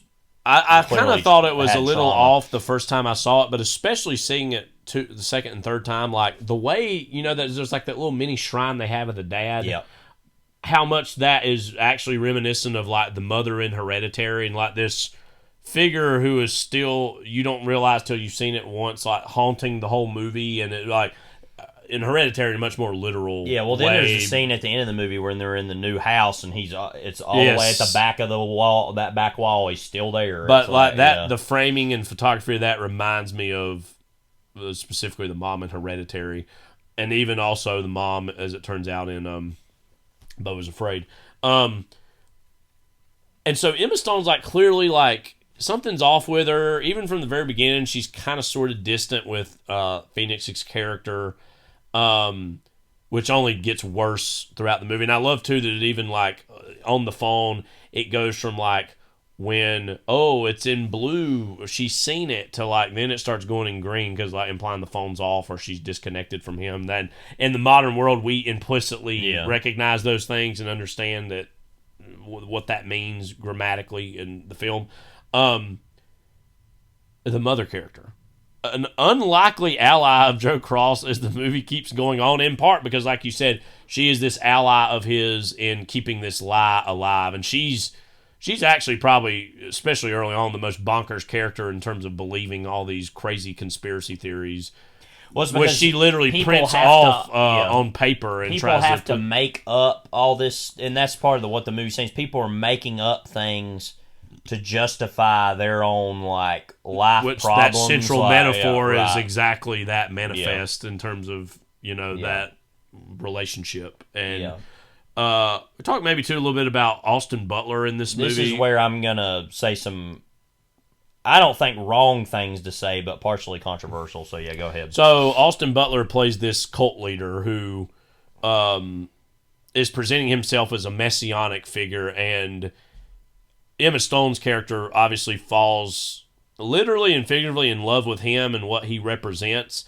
He's in particular like basically pushing this like expose the pedophiles like series of conspiracy theories, and sorry about that.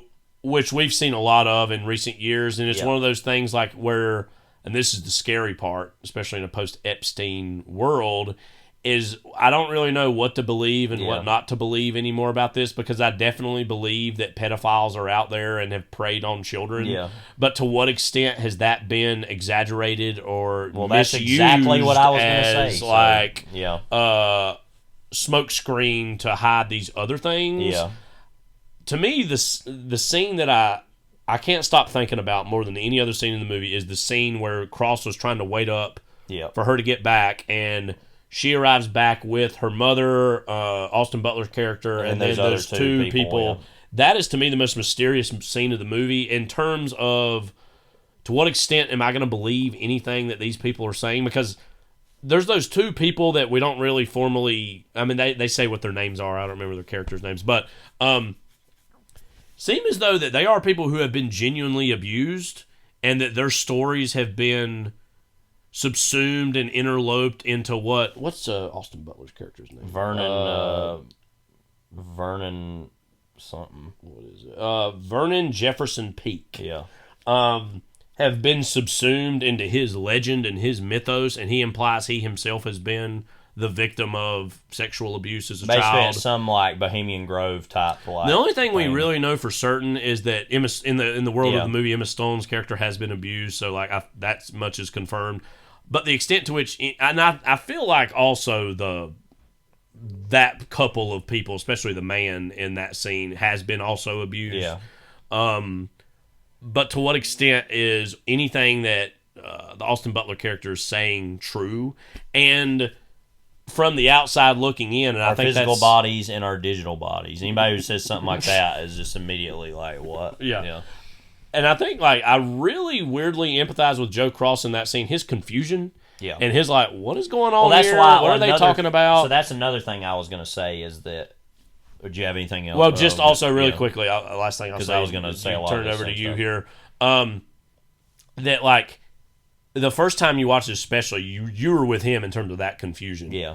But then to rewatch it and realize that he is more complicit in that lie than we maybe knew at that stage the first time we saw the movie, is him starting to feel slightly implicated in his relationship to his own wife's story and what it is.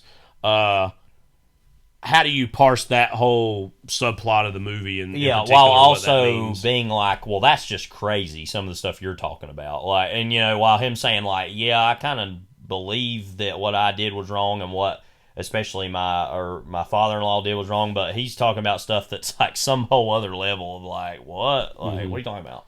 And you think he also could justify to himself, well, I didn't see it happen, right? And I didn't actually partake in it, so I'm not as complicit as. Maybe, and even though he's complicit to a degree, especially the lies about it. I think that I'm glad you said some of the stuff you did, because I'm glad I'm not alone in feeling. I don't this think way. That's controversial. I feel like that's what the movies. Well, no, but what I'm saying is, I feel like that I know that pedophiles exist. I know that's a thing, obviously, but we're just talking about Michael Jackson. It's just, well, I know, but but that I feel like that's been way overblown in our culture. I think that, and I think what's so unfortunate and very uncomfortable about the movie is that it's not that the movie's not good about doing this, but I'm saying like what makes it like even weirder is that someone who that happened to has to say the statement, someone who does that does it up to 100 times in their lifetime. Like, that's just an insane number. Mm-hmm. And we're talking about, have people been able to do that? Yes, but she's talking about on average. That's just crazy. That just can't be true. I just can't believe that somebody could do that much. Like 100 kids of one person. Like, I don't know. Does that not seem crazy? Like that number.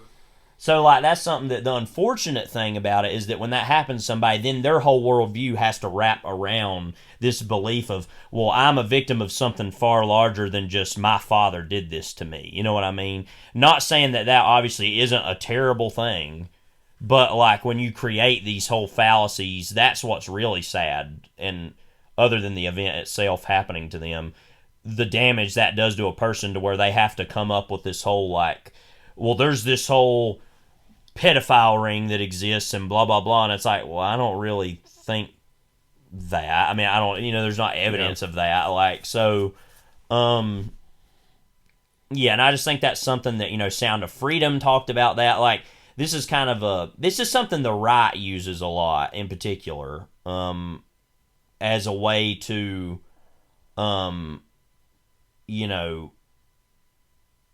try to discredit a great deal of left-wing causes, just in general, and left-wing well, then people. It's been interloped with LGBTQ. Right, and so things, that being linked to that. But then also, on the other flip side of that coin, I think that there's a little bit too often about saying, well, all these Republicans are secretly gay. Yeah. And it's like, no, they can actually just be evil haters of LGBTQ people. They don't have to be like hating that part of themselves and like, you know what I mean? Or even that them freaking out about pedophiles all the time is not saying they inherently are either. There's just this kind of disconnect between like that being used as this almost like political tool rather than just saying, this is terrible, this is happening. It just becomes a catchword and a buzzword like commie almost, is like what it's being used as now. And so that's what I think we're both saying here is like, it's unfortunate that something that serious has to be co-opted into this whole like, well, actually, these people are doing this and these people are doing that. And it's this back and forth that really just muddles the issue. And it does. And it's like, even more complicated, like you said, because in the narrative of the film, sexual abuse did take yes, place, but right. it's also now being used both by Joe Cross as a, like, he's obfuscating what really happened as a means to get his own political fortune, but then also he's even confronted with like his own confusion about, wait, what are you talking about in that scene? And I don't understand like what's going on, and that's also a gesture towards there's this world beyond him that he doesn't totally understand, which is ultimately what the conclusion is. Yeah, and you could even read that and you could even read that as multiple ways. Either, like I said, confusion of him saying, wait, does that kind of stuff really exist? Even past this man that was a mentor to me, or even just like, okay, yeah, but I was complicit in that, but also like, what the hell are you talking about? That just sounds crazy, like, you know. So yeah, I think it's kind of both. And also, he's just like, well, you're like taking my wife away from me, so yeah, why are you doing that? Like, you know. And so that's what I'm saying. So to answer, why is Joe Cross such a great character? We're finally getting there. It's because he feels like a real person. Yeah. Like, he feels like somebody who, yes, has done terrible things, has terrible ideas, but also like actually does care about his wife. Yeah.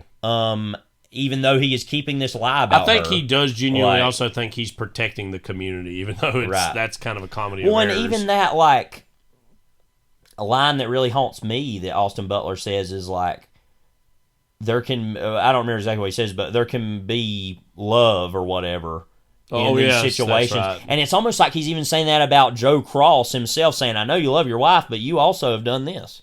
Yeah. You know? So that scene is like a litmus test for all kinds of like, I don't even know what's going on, like, you know, but yeah, I think that that's something that the movie is pointing to that a lot of people really don't want to talk about, which is the fact that pedophilia is being used as this like buzzword rather than like an actual problem to be dealt with anymore. Mm-hmm. And it's all just about these political currencies that people use, or like, yeah, it's just very strange.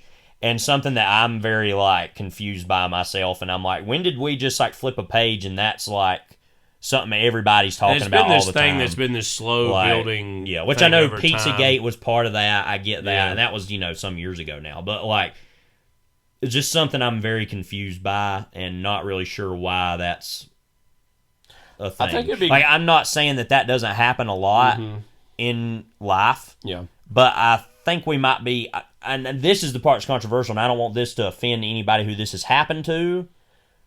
I'm just saying from my personal experience of what I know and understand, which could be nothing, it seems to me that just seems like something that's been overblown into something. This happens to every child or something. It's just kind of like, okay, we need to like stop with that, because that's just like getting... Because that, to me, like I said, obfuscates the actual issue by overblowing it and nobody actually taking it seriously.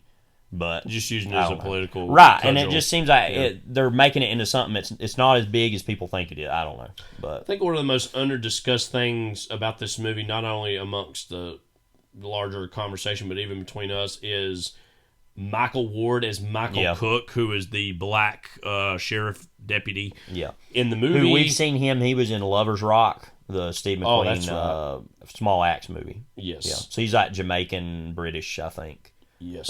So yeah. But so I think he's let me just say he does really well in this movie at like people being like, "Are you okay?" And he's just like, "Yeah, whatever." I think they're because they're like, "You're the one black person in this town, so like, you have to be very affected by everything going on with George Floyd and all this stuff, and how you know his ex-girlfriend, who is Sarah Allen, I believe is her name. Yeah, Sarah's her name. Who's in Night Swim. Yeah, literally, if you hover over her name, it takes you to the Night Swim Wikipedia page. Okay. She's like one of the most shrill voices in the movie in terms of being. I think that's one of the. She's the single biggest critique of white liberalism Yeah. that exists is her in this movie. Because I mean, there's literally that part in it where it's like, just finished reading Giovanni's Room, and she's like dancing. And it's like, okay, that was in the trailer. like, yeah.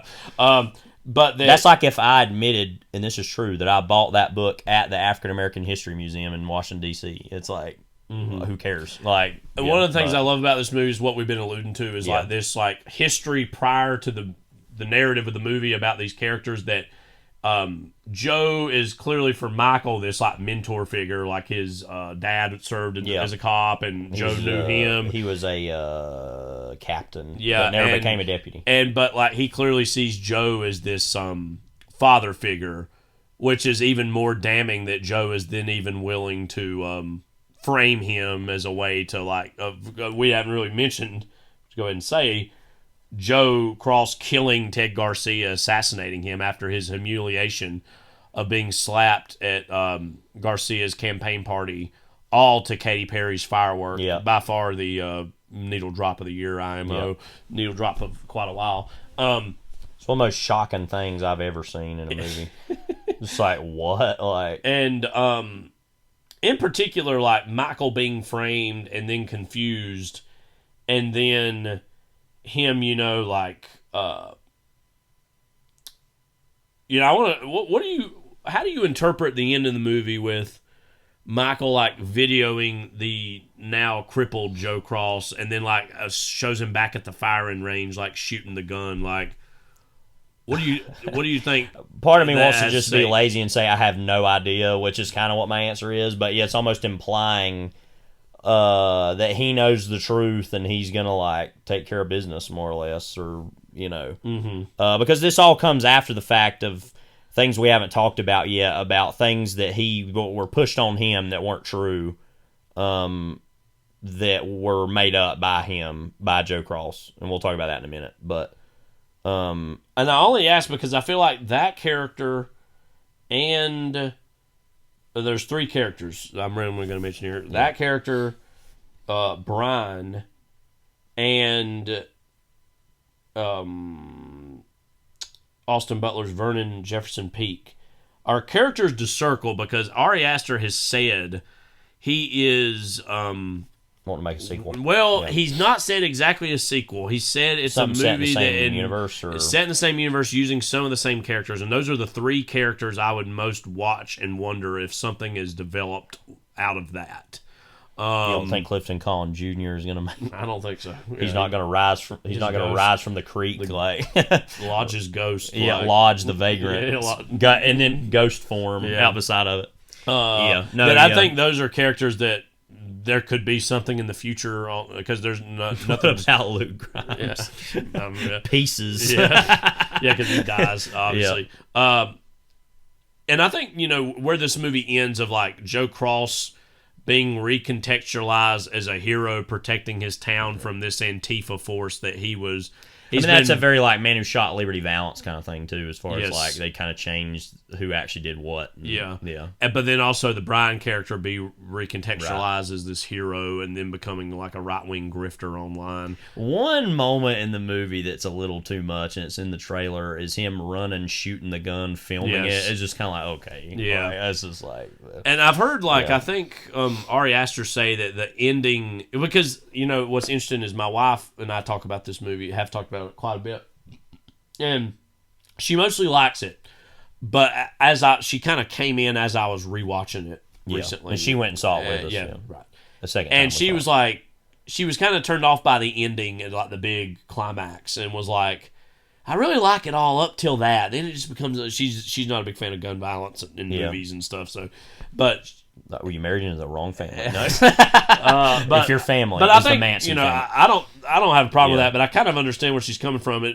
I think for some people it could feel like something that was subtle and a metaphor explodes into violence. But I feel like that's what the movie January 6th and so many things in our culture have represented.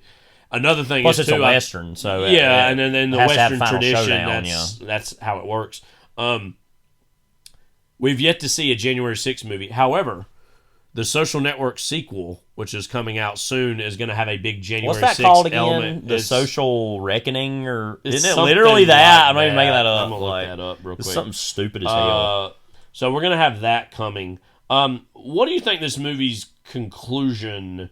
Like, how does it leave you feeling? Like, what does it make you think or say? I think it's both in the climax itself, yeah, and in the epilogue and resolution, and those are kind of all slightly different things. But there's a whole West Wing section there. I think that the movie is ultimately saying, because I believe that the Antifa people are not the real Antifa. I'm just going to go ahead and tell you that right now. I also agree, yeah. And that's my own... You think Austin Butler's character has any relationship to when I first that? watched it, I thought he literally was that group at first. The Social Reckoning is also what it's insane. But then as I watched it, I'm like, no, that's not really exactly what it's saying. So I don't know whether he does or not. No, it doesn't have to. I'm just... But I think it's almost literally a manifestation of, well, you see what you want to see. And that when because I think the movie's saying that when it's also forcing us to be little mini conspiracy theorists about what the movie's saying, without even forcing that connection. Because the movie is literally saying, hey, this was invoked, Antifa, and they appear. Right. To me, that is saying he has brought them into being. Yeah. Or he invoked them, and they said, there we will go. You know what I mean? Right. These people that are wanting to cause these problems or whatever. And so that makes sense to me. I don't really have a problem with that part as far as the climax, like, of them just wanting to make this big political smokescreen and all this stuff going on. And, you know, because it all goes back to the point, and something we haven't officially talked about yet, that he kills Ted Garcia with a sniper rifle and his son, I mentioned Joe it earlier, Cross. but Yeah, well, we we haven't talked a lot about quickly, it. Yeah. That he then blames on Antifa. Yeah. Which, one of the funny moments in the movie, it says, no justice, no peace. He says, just BLM talk. Like, you know, it's just like, oh, hilarious. But, and what a comedy of errors it is when the indigenous policeman comes and is like talking about how they're just desecrating the crime scene, and like he's clearly on to there's something weird fishy well, because going on. I realized he was looking for the shell case, and he steps on it. Yeah. And when he's like standing up and he's like looking around, and he's like, yeah, whatever, Yeah. and then leaves. But and then they, of course, as they're investigating that, they put the whole thing on him, on the Michael Ward. Yeah. And say, oh, actually, it's him that did this, and like say, oh, it's because that's what gets so weird in the comedy of errors is like you have multiple people who would have reasons to kill him in that moment. Yeah. You have Joe Cross, who's the one who did it, obviously. You have Michael, who got sent. This is the part that's so weird to me, that Brian sends him a picture of Garcia's son with the Sarah girl that he still maybe has feelings for. Just sends it to him. Do you think that's just purely to like piss him off, or like increase the chances that something happens to his buddy? Maybe, but also then you would think, well, is it Brian who maybe did it, because he's mad about that too? Yeah. So it's one of those things where there's so many question marks there that it's like, why did he do any of that? It's just so weird.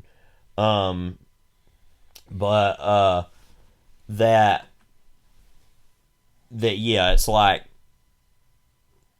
just so insane to me, like all those moving parts, and then it's just Joe Cross who does it. Mm-hmm. But then he's like, oh no, actually it's Antifa. Yeah. And so that's all just to say that he did it, and now he has to he brought the evil to his own town, mm-hmm. in quotes, like, you know, and so that he let that, and he quote unquote that in the world of the movie like saved the town. Right. But then he was part of this fundamental eroding of what was going on in the town. And then his crazy ex-mother-in-law... Is that really the mayor now? Is actually the one whose lunacy has been validated by everything going on.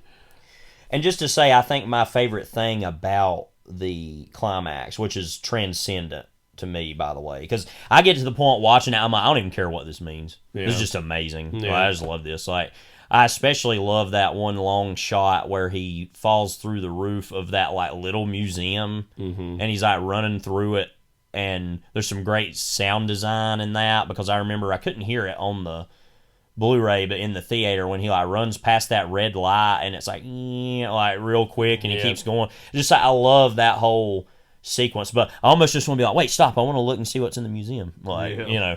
Well, don't you think too? That's its own comment on the whole indigenous people's relationship in this movie. But anyways, like you stay over there. We don't really care about that. And then how that guy's even memorialized in his death. Yeah, like they have that on whole a mural. Yeah, and that happened by accident. Very comedic in Yeah. a sick sort of way. Yeah. He's like, oh crap, and then oh well. Yeah.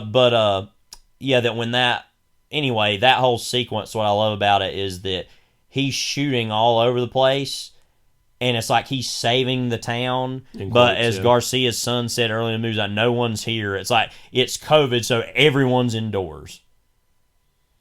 And he says the whole thing about they're all going to be sitting next to their guns. We don't ever see images that support that idea, other than the dad with all the guns on the wall. Yeah. And the Brian's dad with all the guns on the wall. But like they could just be sitting there watching TV for all I know. Yeah. And that's what I really love about this as a neo-Western, is that it's like a showdown in the town and the streets are empty, but they're empty because of COVID and nobody cares about this whole BS that you've concocted. No one cares about any of that. But it's just very just like it's your own battle that you're fighting here that you've created rather than like saving anyone. And so I think that's just such a great climax and what that even means.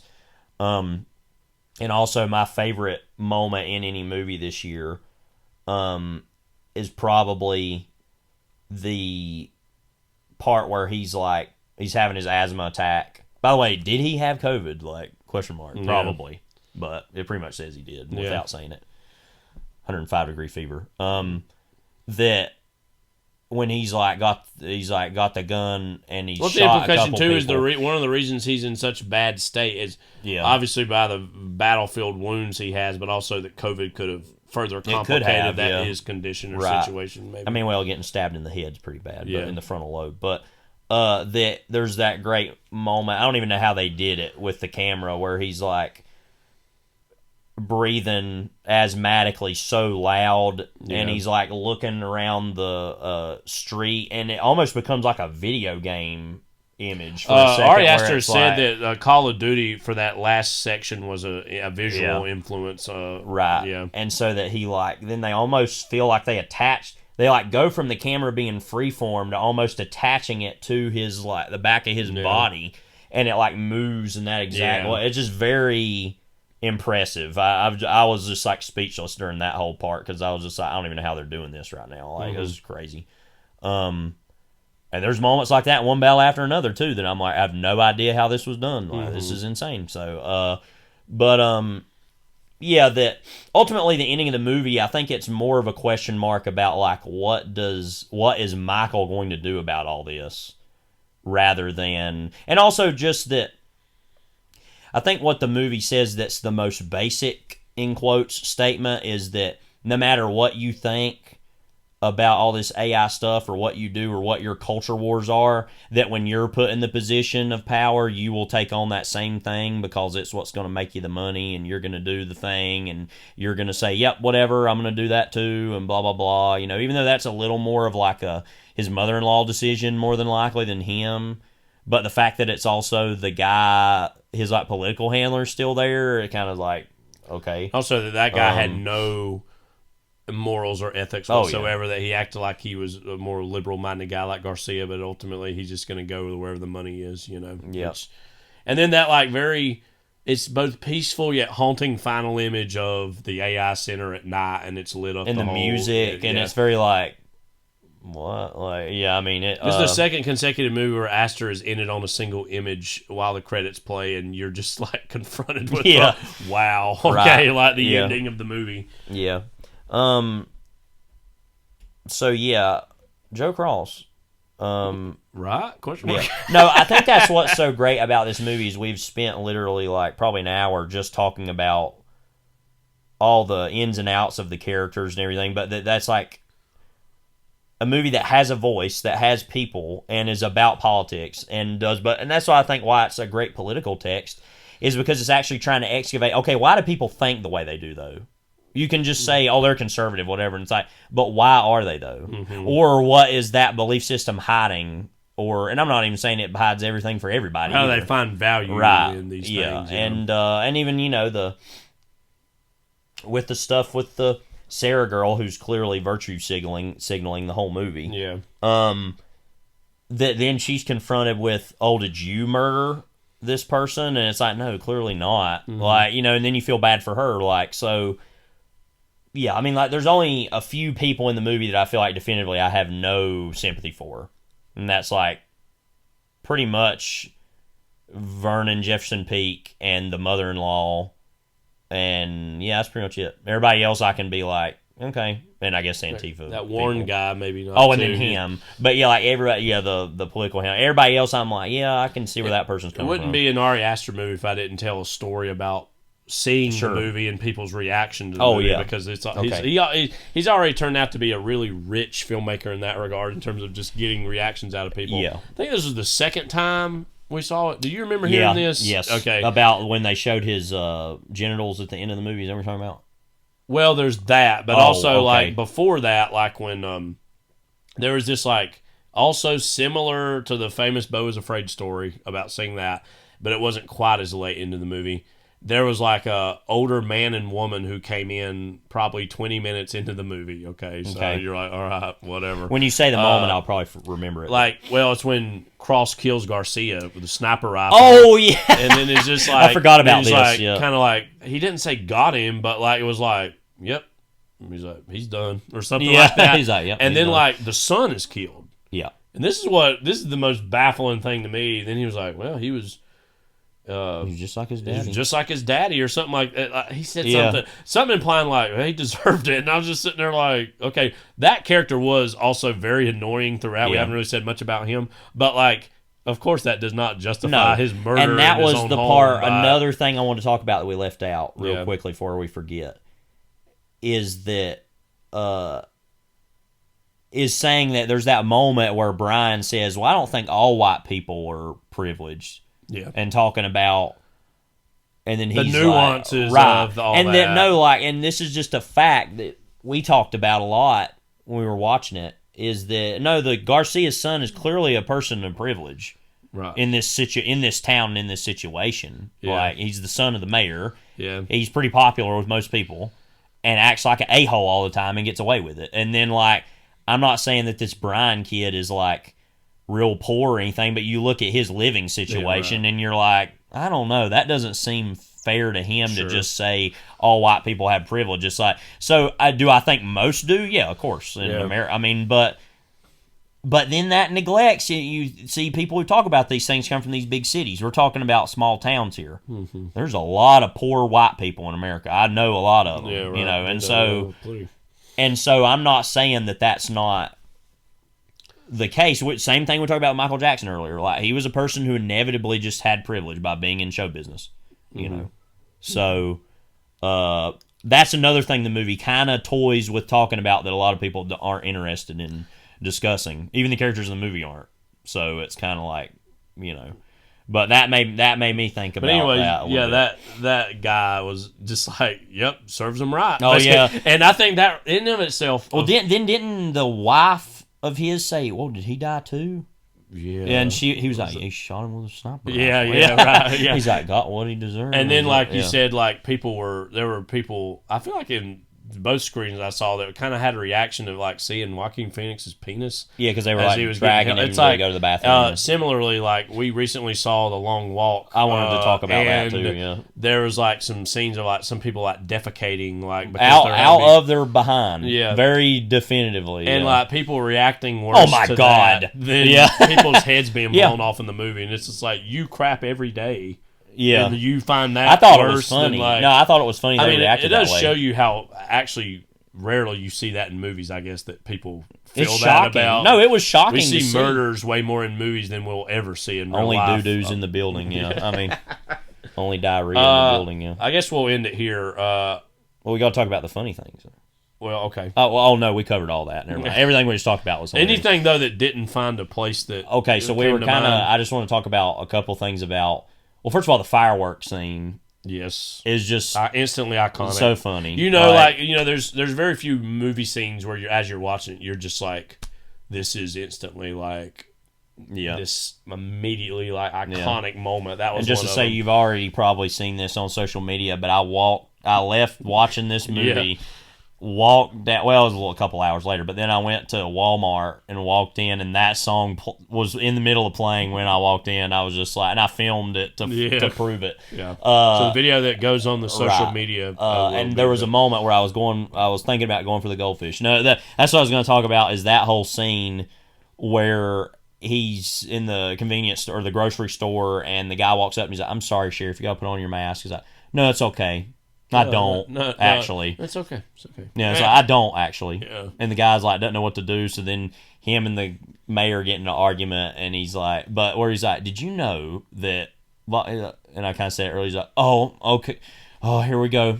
Mm-hmm. Yeah. Those are like noises he makes, and then he's like trying to get away from the conversation. So he turns and looks at the like rainbow goldfish, and he like keeps looking at it, and he's like, "Will I buy this?" And it's like, the funny thing is, we never see it again in the movie. I'm like, what did he do with it? You know? Yeah. And then another moment in the movie that I just forgot it. What was it? Well, it had something to do with that. But later on where like the son is leaving and to like go to a party or whatever, and he's like, "Wash your hands.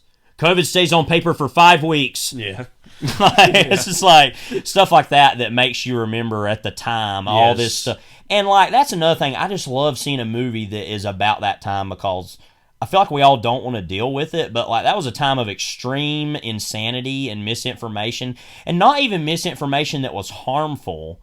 It was just we weren't sure what the thing did, and that was just a really weird time to live through. Of like, well, we don't really know what it's going to do, and we don't really know how these like vaccines are going to work, and that's like you know, one thing I've thought about that period a lot since seeing this movie again, and seeing this movie again especially made me think like, how did I not go even more crazy during that time period? Because it put me back in the shoes of that world, and it's something that we were like. In like by spring of 21 for most of us, especially where we live, like so like all right, it's over, we're moving on from it.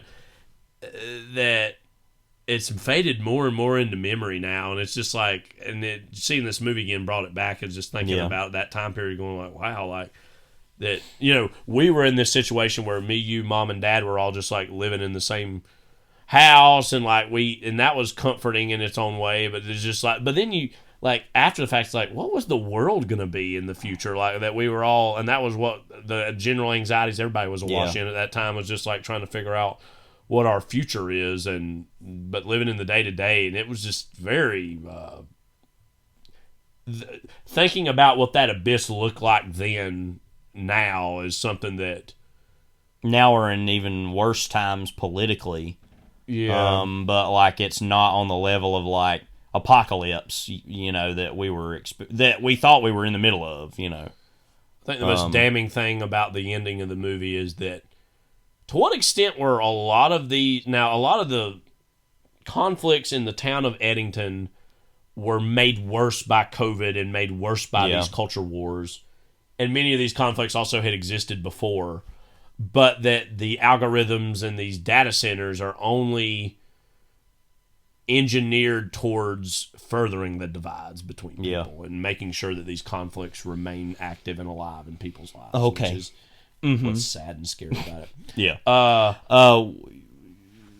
and then also just a moment I just find funny, I guess, is when he kills Clifton Collins Jr. in the bar, and he's just kind of standing there looking at him, and you can tell... Because that's something I'm interested in Joe Cross too. Is like you think the whole time you're like, this guy's just a putz. Look at him, he's kind of and then he's like the best shot in the town. Yeah, like because it doesn't really show how many people he kills in the ending of the movie, because it kind of turns into a Looney Tune, you know, and it's just like bang, bang, bang. But like I have a random theory that he probably killed like quite a few of them, just because by nature of he's like a pretty good shot, like you know. But that in that moment though. When that's happening, he's like standing there looking at Clifton Collins Jr. with such rage. And it's just so comedic to me that he's like, this is the guy I'm going to take out. Mm-hmm.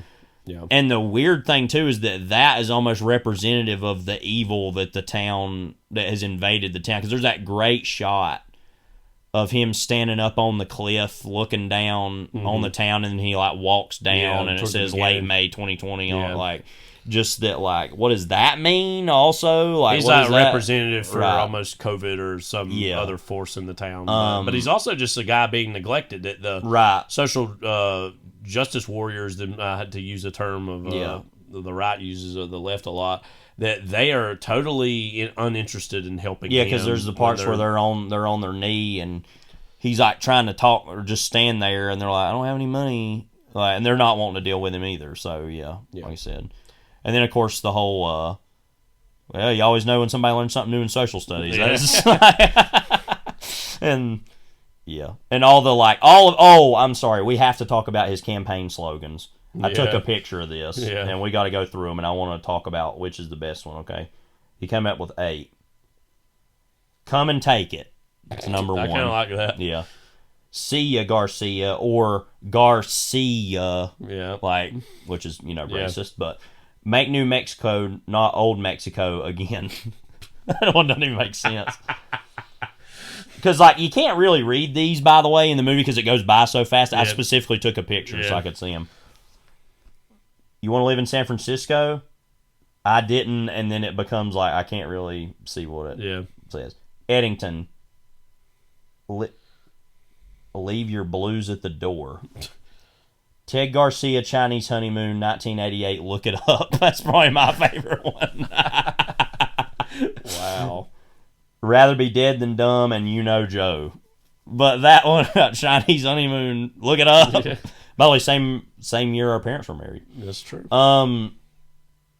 Yeah, just a lot of funny things with his life. I think Come and Take It so simple and simple in many ways across his message to Antifa, basically. Yeah. So, but also that with that, I think there's so many funny moments in just the moments of like, this is how I will campaign. It's so stupid. Like, and it's just like, and then of course they're like, nobody cares about any of it, and it's just like whatever. Like, because even the people that are at the Paula's restaurant are just there to eat. Like, I love that one. Like, you can tell it's a younger woman. Yeah, she's got glasses. She's just sitting there, and there's part of some of those people look like they were just kind of there anyway. Yeah, no, they were all just there. There's like six, seven of them there. My favorite one is the guy. There's just one shot of him. He's like a Hispanic guy. You can tell with a mask on. And he's like just got kind of balding hair, and he's like sitting over, and he's just like this kind of overweight guy, just like looking like he just don't care. There's the Hispanic guy that's got the cowboy hat on too, and there's like all them people, and then there's like an old couple that's there, and when he walks up, they put their mask on. They're like, we don't want to be around this guy. And he's off to the races. He's just a really funny character, by the way, too, Joe Cross. Just the way he talks and does things. Conduct, as you said, he says a lot. It's awful. It's disgraceful conduct. Have you noticed how many times in the movie he just like falls asleep and wakes up and it's like midday and everything's gone to hell? And it's just like, what are you doing? Like, I think you made the right choice to go for him. Okay, so my reasoning with that is because I just like felt like, well, I have glasses, so that worked. Yep. You had like a fake kind of beard, but it looked good though, I thought. Yeah, but I mean, I don't know. That just felt like I wanted to go as a new movie character. And I knew everybody, I'd already wanted to do that, but I also knew everybody was going to go as Leonardo DiCaprio from One Battle After Another, so it was kind of like, Bob okay. Ferguson, get a pat. Right. But I even thought about going as Sensei, but, all three, thank you. Immediately iconic film characters, so, Or Stephen Lockjaw. You like black girls? I love them. And he's just like, what? He's like, my favorite piece of marketing from that was time's up, pencils down. It's like, what? It's almost like it's a reference to pencils begin. Almost like it's saying he sat there that long and had to take that test. Like, we got to wrap this up. Anyway. Last thing. Eddington. Where is Ari Aster now in the contemporary film Well, it's canon? weird because he's made 2 movies I wasn't a fan of and 2 movies I think are transcendently great. So I'm kind of like... You think he figured it out? Yeah, well, I think it's tough when you get That might seem condescending towards those earlier movies. but I mean, I think, why are they better I like Hereditary more than you do, so I'm not going to be as I negative like on that one, okay. I think that one... Well, here's the thing. Even in those movies, There's obviously there's promise such a and potential. commanding presence and commanding aesthetic. Yeah. There's some images in those movies I think about all the time. I'm Yeah. just like, I can't believe that's a real image. Like, Yeah. That don't serve the movies don't serve that image ultimately. These movies have that, and then also don't. But you know what's weird is those moments in these newer movies aren't as memorable because the movies are great, so I don't have to single them out. You know what I mean? I'm just kind of like, oh yeah, well that's just part of the movie. Whereas like the part of that one Jonas Brothers, what I always call him, the guy that was in the Jonas Brothers, who's in Hereditary, and he's sitting in the his Naked Brothers band, right? What are you talking about? Yeah. Oh, that's what I meant. I'm Yeah, sorry, the yeah. Naked Brother. Yeah, whatever. Yeah. And he's sitting in the classroom and looks up, and there's literally the rear view mirror is floating in the air. Yeah. I was literally just like, "What the hell is this?" Like, you know, and a lot of images in Midsummer. I'm just like, that's just wow. There's a period I thought where Jordan Peele was, and I'm not saying he can't be the guy again, but he with his movies, he emerged as like the potential like great filmmaker of today, and he's kind of operating in a slightly other space in terms of his movies are more immediately commercial and like trying to be, and no knock on that. Kind of goes back to the Scorsese Spielberg divide.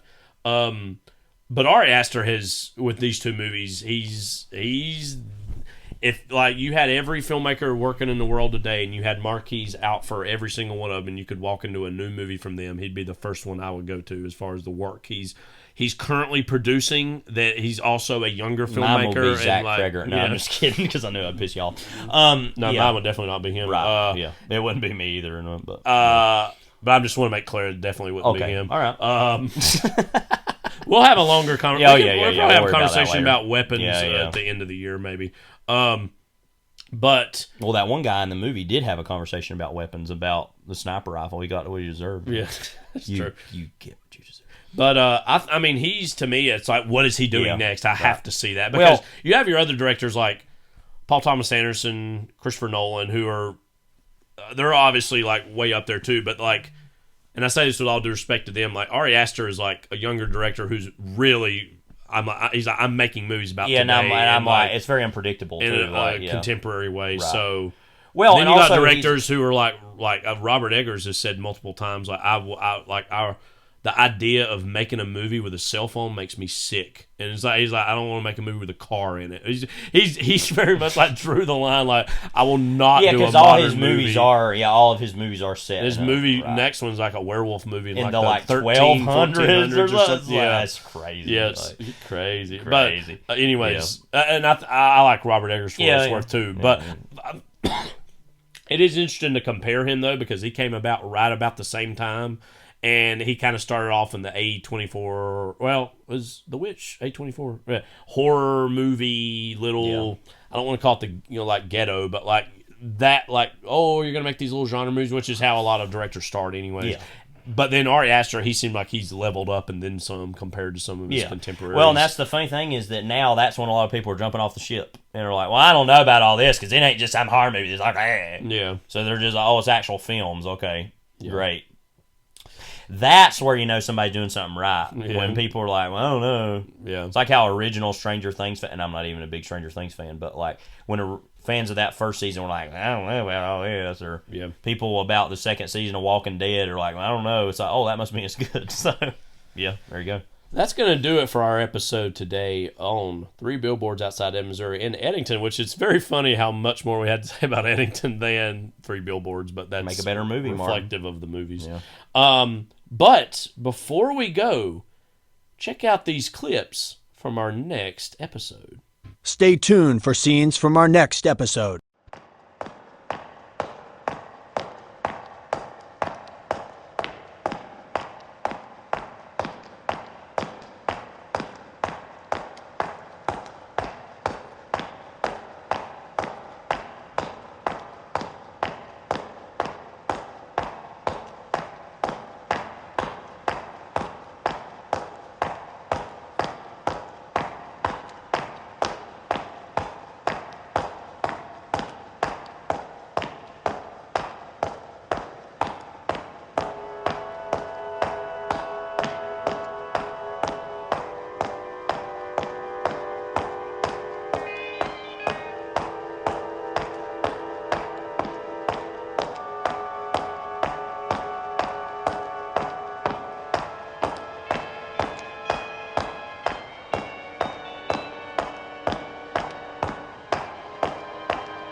tell you exactly why I fired your campaign manager. He told me we would get the endorsement of Wheeler, and now the good Reverend has decided to sit this one out. Well, he doesn't get to do that. Oh, well, let me get this straight. You fire Hilsman. He's been working with our family for 30 years. So you just put a bullet in him. You know, when the polls dropped to, what, 3%? Why? I got a new guy coming on, black guy, British. Black guy? Oh, really? A black guy? Gavin Cunningham. What? Gavin Cunningham. Well, fuck me and fuck him and fuck you and fuck the fucking horse you came in on, you fucking asshole! What a fucking asshole you are! Talk about loyalty. Hey! Maybe I'll call the mayor and tell him we gotta have this election tomorrow before things get any worse. You won't call the mayor. I will take care of Manning at the debate, and that'll be the end of it. And might I add, running in your shadow would be a hell of a lot easier if there weren't piles of shit scattered everywhere I walk. Keep your fucking mouth shut or I'll fucking whip your ass. Today! And I can still do it. Believe me. Okay? JFK, huh? You think you're gonna make things better? They're not gonna be any better. You think you're gonna change things? Change them to what? You're not gonna change anything. They'll never change under you. The only thing that matters is that we survive. That's all. Look around you, it's like Custer's last stand is kill or be killed. Now listen to me, son. Listen, we made this city. We're not having it taken away from us by people who come here illegally or by people who can't stop, making babies. And that means staying in power at all costs. You got that? Yeah? You listen to me, Father. I'm looking forward to the day when all this bullshit is over. And I don't have to talk to people like you.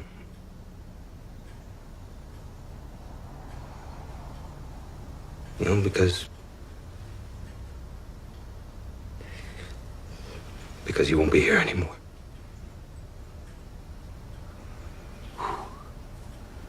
Whew. My son. Boy.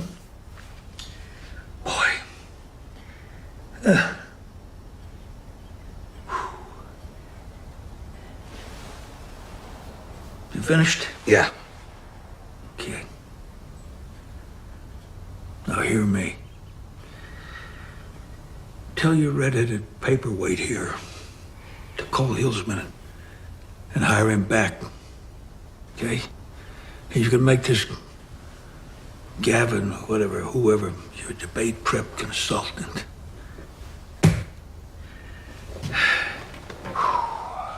You need to pick up your toys, put them back in the box.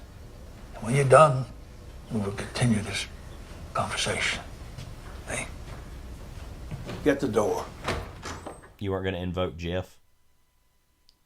Oh, crap. I forgot all about him. He was there. Yeah, I put him in. Yeah. He made his way in. So we'll remember next time. Yeah. It's been a while. I'm a little rusty. My name is Jeff. Kind of situation. Those two movies, of course, you know what they are. Of course, were Point Blank. I'm doing this off the dome. 1967. Yeah. And sure. Widows from 2018. We don't know. 16? No. What year was that? That was 2018. Yeah. It was 2018. Okay. This connection is a little blank. We were right. Okay. Widows, we were right. Okay. 2018. Yeah. Both of the connection between these are just I would say two crime movies that kind of turn the premise on their heads is like one way to put it, and that's a little bit more of an abstract premise than these two movies about local law enforcement and their various failures. But Point Blank, of course, 1967, directed by John Borman. One of the many adaptions of the Walker archetype, and literary character. It's been adapted in many ways. Of course, starring the legendary Lee Marvin. I've only seen this movie once. It's been getting closer to 20 years since I've seen it, so I'm very excited actually to rewatch it and have some new thoughts about it. Yeah, I've seen it twice, and they were both in college, so it's been a little while. And that movie's definitely like, it's just like a little action thriller. It's very, different. Expressive. And I think that's definitely versions of the French New Wave and other European cinema that was like filtering There into were a lot of Lee Marvin movies that started to be like that, kind of towards the end of the '60s and the '70s. I mean, I haven't seen it, but Prime Cut is another one that in the early '70s that's kind of like that. I think that's actually maybe Jodie Foster's first movie, and that's like I think Scorsese saw her in that and was like, "Oh, I want to use you in Taxi Driver or whatever." Yeah, am I right about that? That sounds right. I think. Sure. Let's just make up because that wasn't her first movie, was it? Taxi Driver. Let's see. So Gene Hackman, also in Prime Cut. I might be wrong about that. Jodie Foster apparently is not. No, okay. I was thinking of something else. Anyway, and yeah, he just started making movies that were a little bit riskier, a little bit weirder, and so. Sissy Spacek. No, that's who it was. Role. You know what's funny is I was thinking of Sissy Spacek in my head, but not. Okay. Yeah. Never mind. Anyways, Lee Marvin. I've not seen enough Lee Marvin movies in my life. I've seen a chunk. But The Wild One. I always love him. Yeah. Man Who Shot Liberty Balance. He's in. Yep. And I also still have not seen. Someday, one day, maybe. Widows, 2018. Yep. A movie that we were just like, yep, great, instantly. It's just one of those like it kind of was already coming out with a reputation. One of the great modern casts in movies too. Yep. Also, it's got so many people in it. It's like a very stacked cast. When you're like male robbers in the movie who are dead most of the time or that big of stars. Yeah, you're like, wow, there you go. Directed by Steve McQueen. No, not that one. Not the Lee Marvin era Steve McQueen. No, no, an actual good Steve McQueen, who's also an a-hole to work with apparently. Steve McQueen's actually had a very interesting collection of movies that he's made. I think one of the more elusive filmographies in modern movies because it's like he's made some things you think are really great, some things you're like, okay, and then he literally directed a Best Picture winner, so that's always. I still haven't seen that important thing with 12 Years a Slave, but Hunger is the type of movie that's just like a daggum pistol blast to the face is what happens to one character in the movie, but it's literally just like. Dang, that movie is something else. Like, right. You ain't gonna forget that one. Like, I know you know what I'm talking about, but there's a moment that movie's literally like, this is the IRA in a statement. And it's just like, yep, there you go. Yeah. Anyway. So we'll be tackling those movies next Widows, time. let's just talk about that. We were big fans of that when it came out. A great crime drama. It was also it was a great fall... Yeah, crime. That's kind of why we just went that's with one of the it, reasons we were. I actually had an esophageal dilation that day when we saw it, and I was like sitting there, and I'd mostly over it, but I was like, "This movie's really good." Yeah. While that was going on, so that was like right before Thanksgiving of 2018. We went and saw that, and that's hard to believe. That would have been like me in my later stages of App State before I was going to start teaching. And it's not necessarily like the best 4-star movie ever made, I wouldn't even say, or even, it's kind of like a Heat adjacent movie in its own way, but like, it's like as good as I need that money right. I want that money. It's as great of a crime drama as there can be now, pretty much. It's just like, yep, that's it. Like, it's not like Den of Thieves where it's like a fun little whatever. It's like a movie that actually has meat to it, and it's like, it's actually kind of about amazing something. Cast and a good point of Daniel view Kaluuya, awesome in that movie. Because that was where he was still kind of emergent because of Get Out. Yeah. But he was really great in that. And probably the last great Robert Duvall performance. I mean, you just played I played the clip from he's Colin literally Farrell breathless when he's cussing. He's literally like can't get it all out fast enough. It's amazing. Yeah, and I know you only heard the visual, but if you watch the movie too, like it seemed like a switch gets flicked in. Yeah, it's like he's because he's just kind of sitting there, and then all of a sudden he's like, Colin Farrell's really great in that movie too. I gotta say, and that was like the first thing I had seen Brian Tyree Henry in other than Atlanta, and he's only in a couple scenes, but he's really good in it too. Right, but. And we haven't talked about any of the female which is, Viola Davis, Coon, Elizabeth Debicki. That was the first thing we've seen Elizabeth Debicki in. We were like, dang, that woman's tall. But yeah, so that'll be a fun one. Absolutely. It's been great to be back. Oh, yeah. And we'll be back for, knock on wood, quite a while. So this is Kyle. This is Levi. Take care. God bless.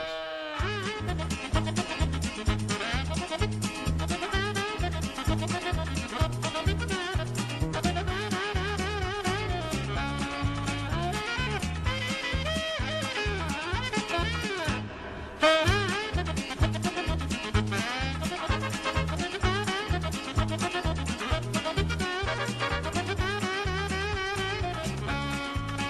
you. Just take a deal. Thank you very much. So nice. Goodbye.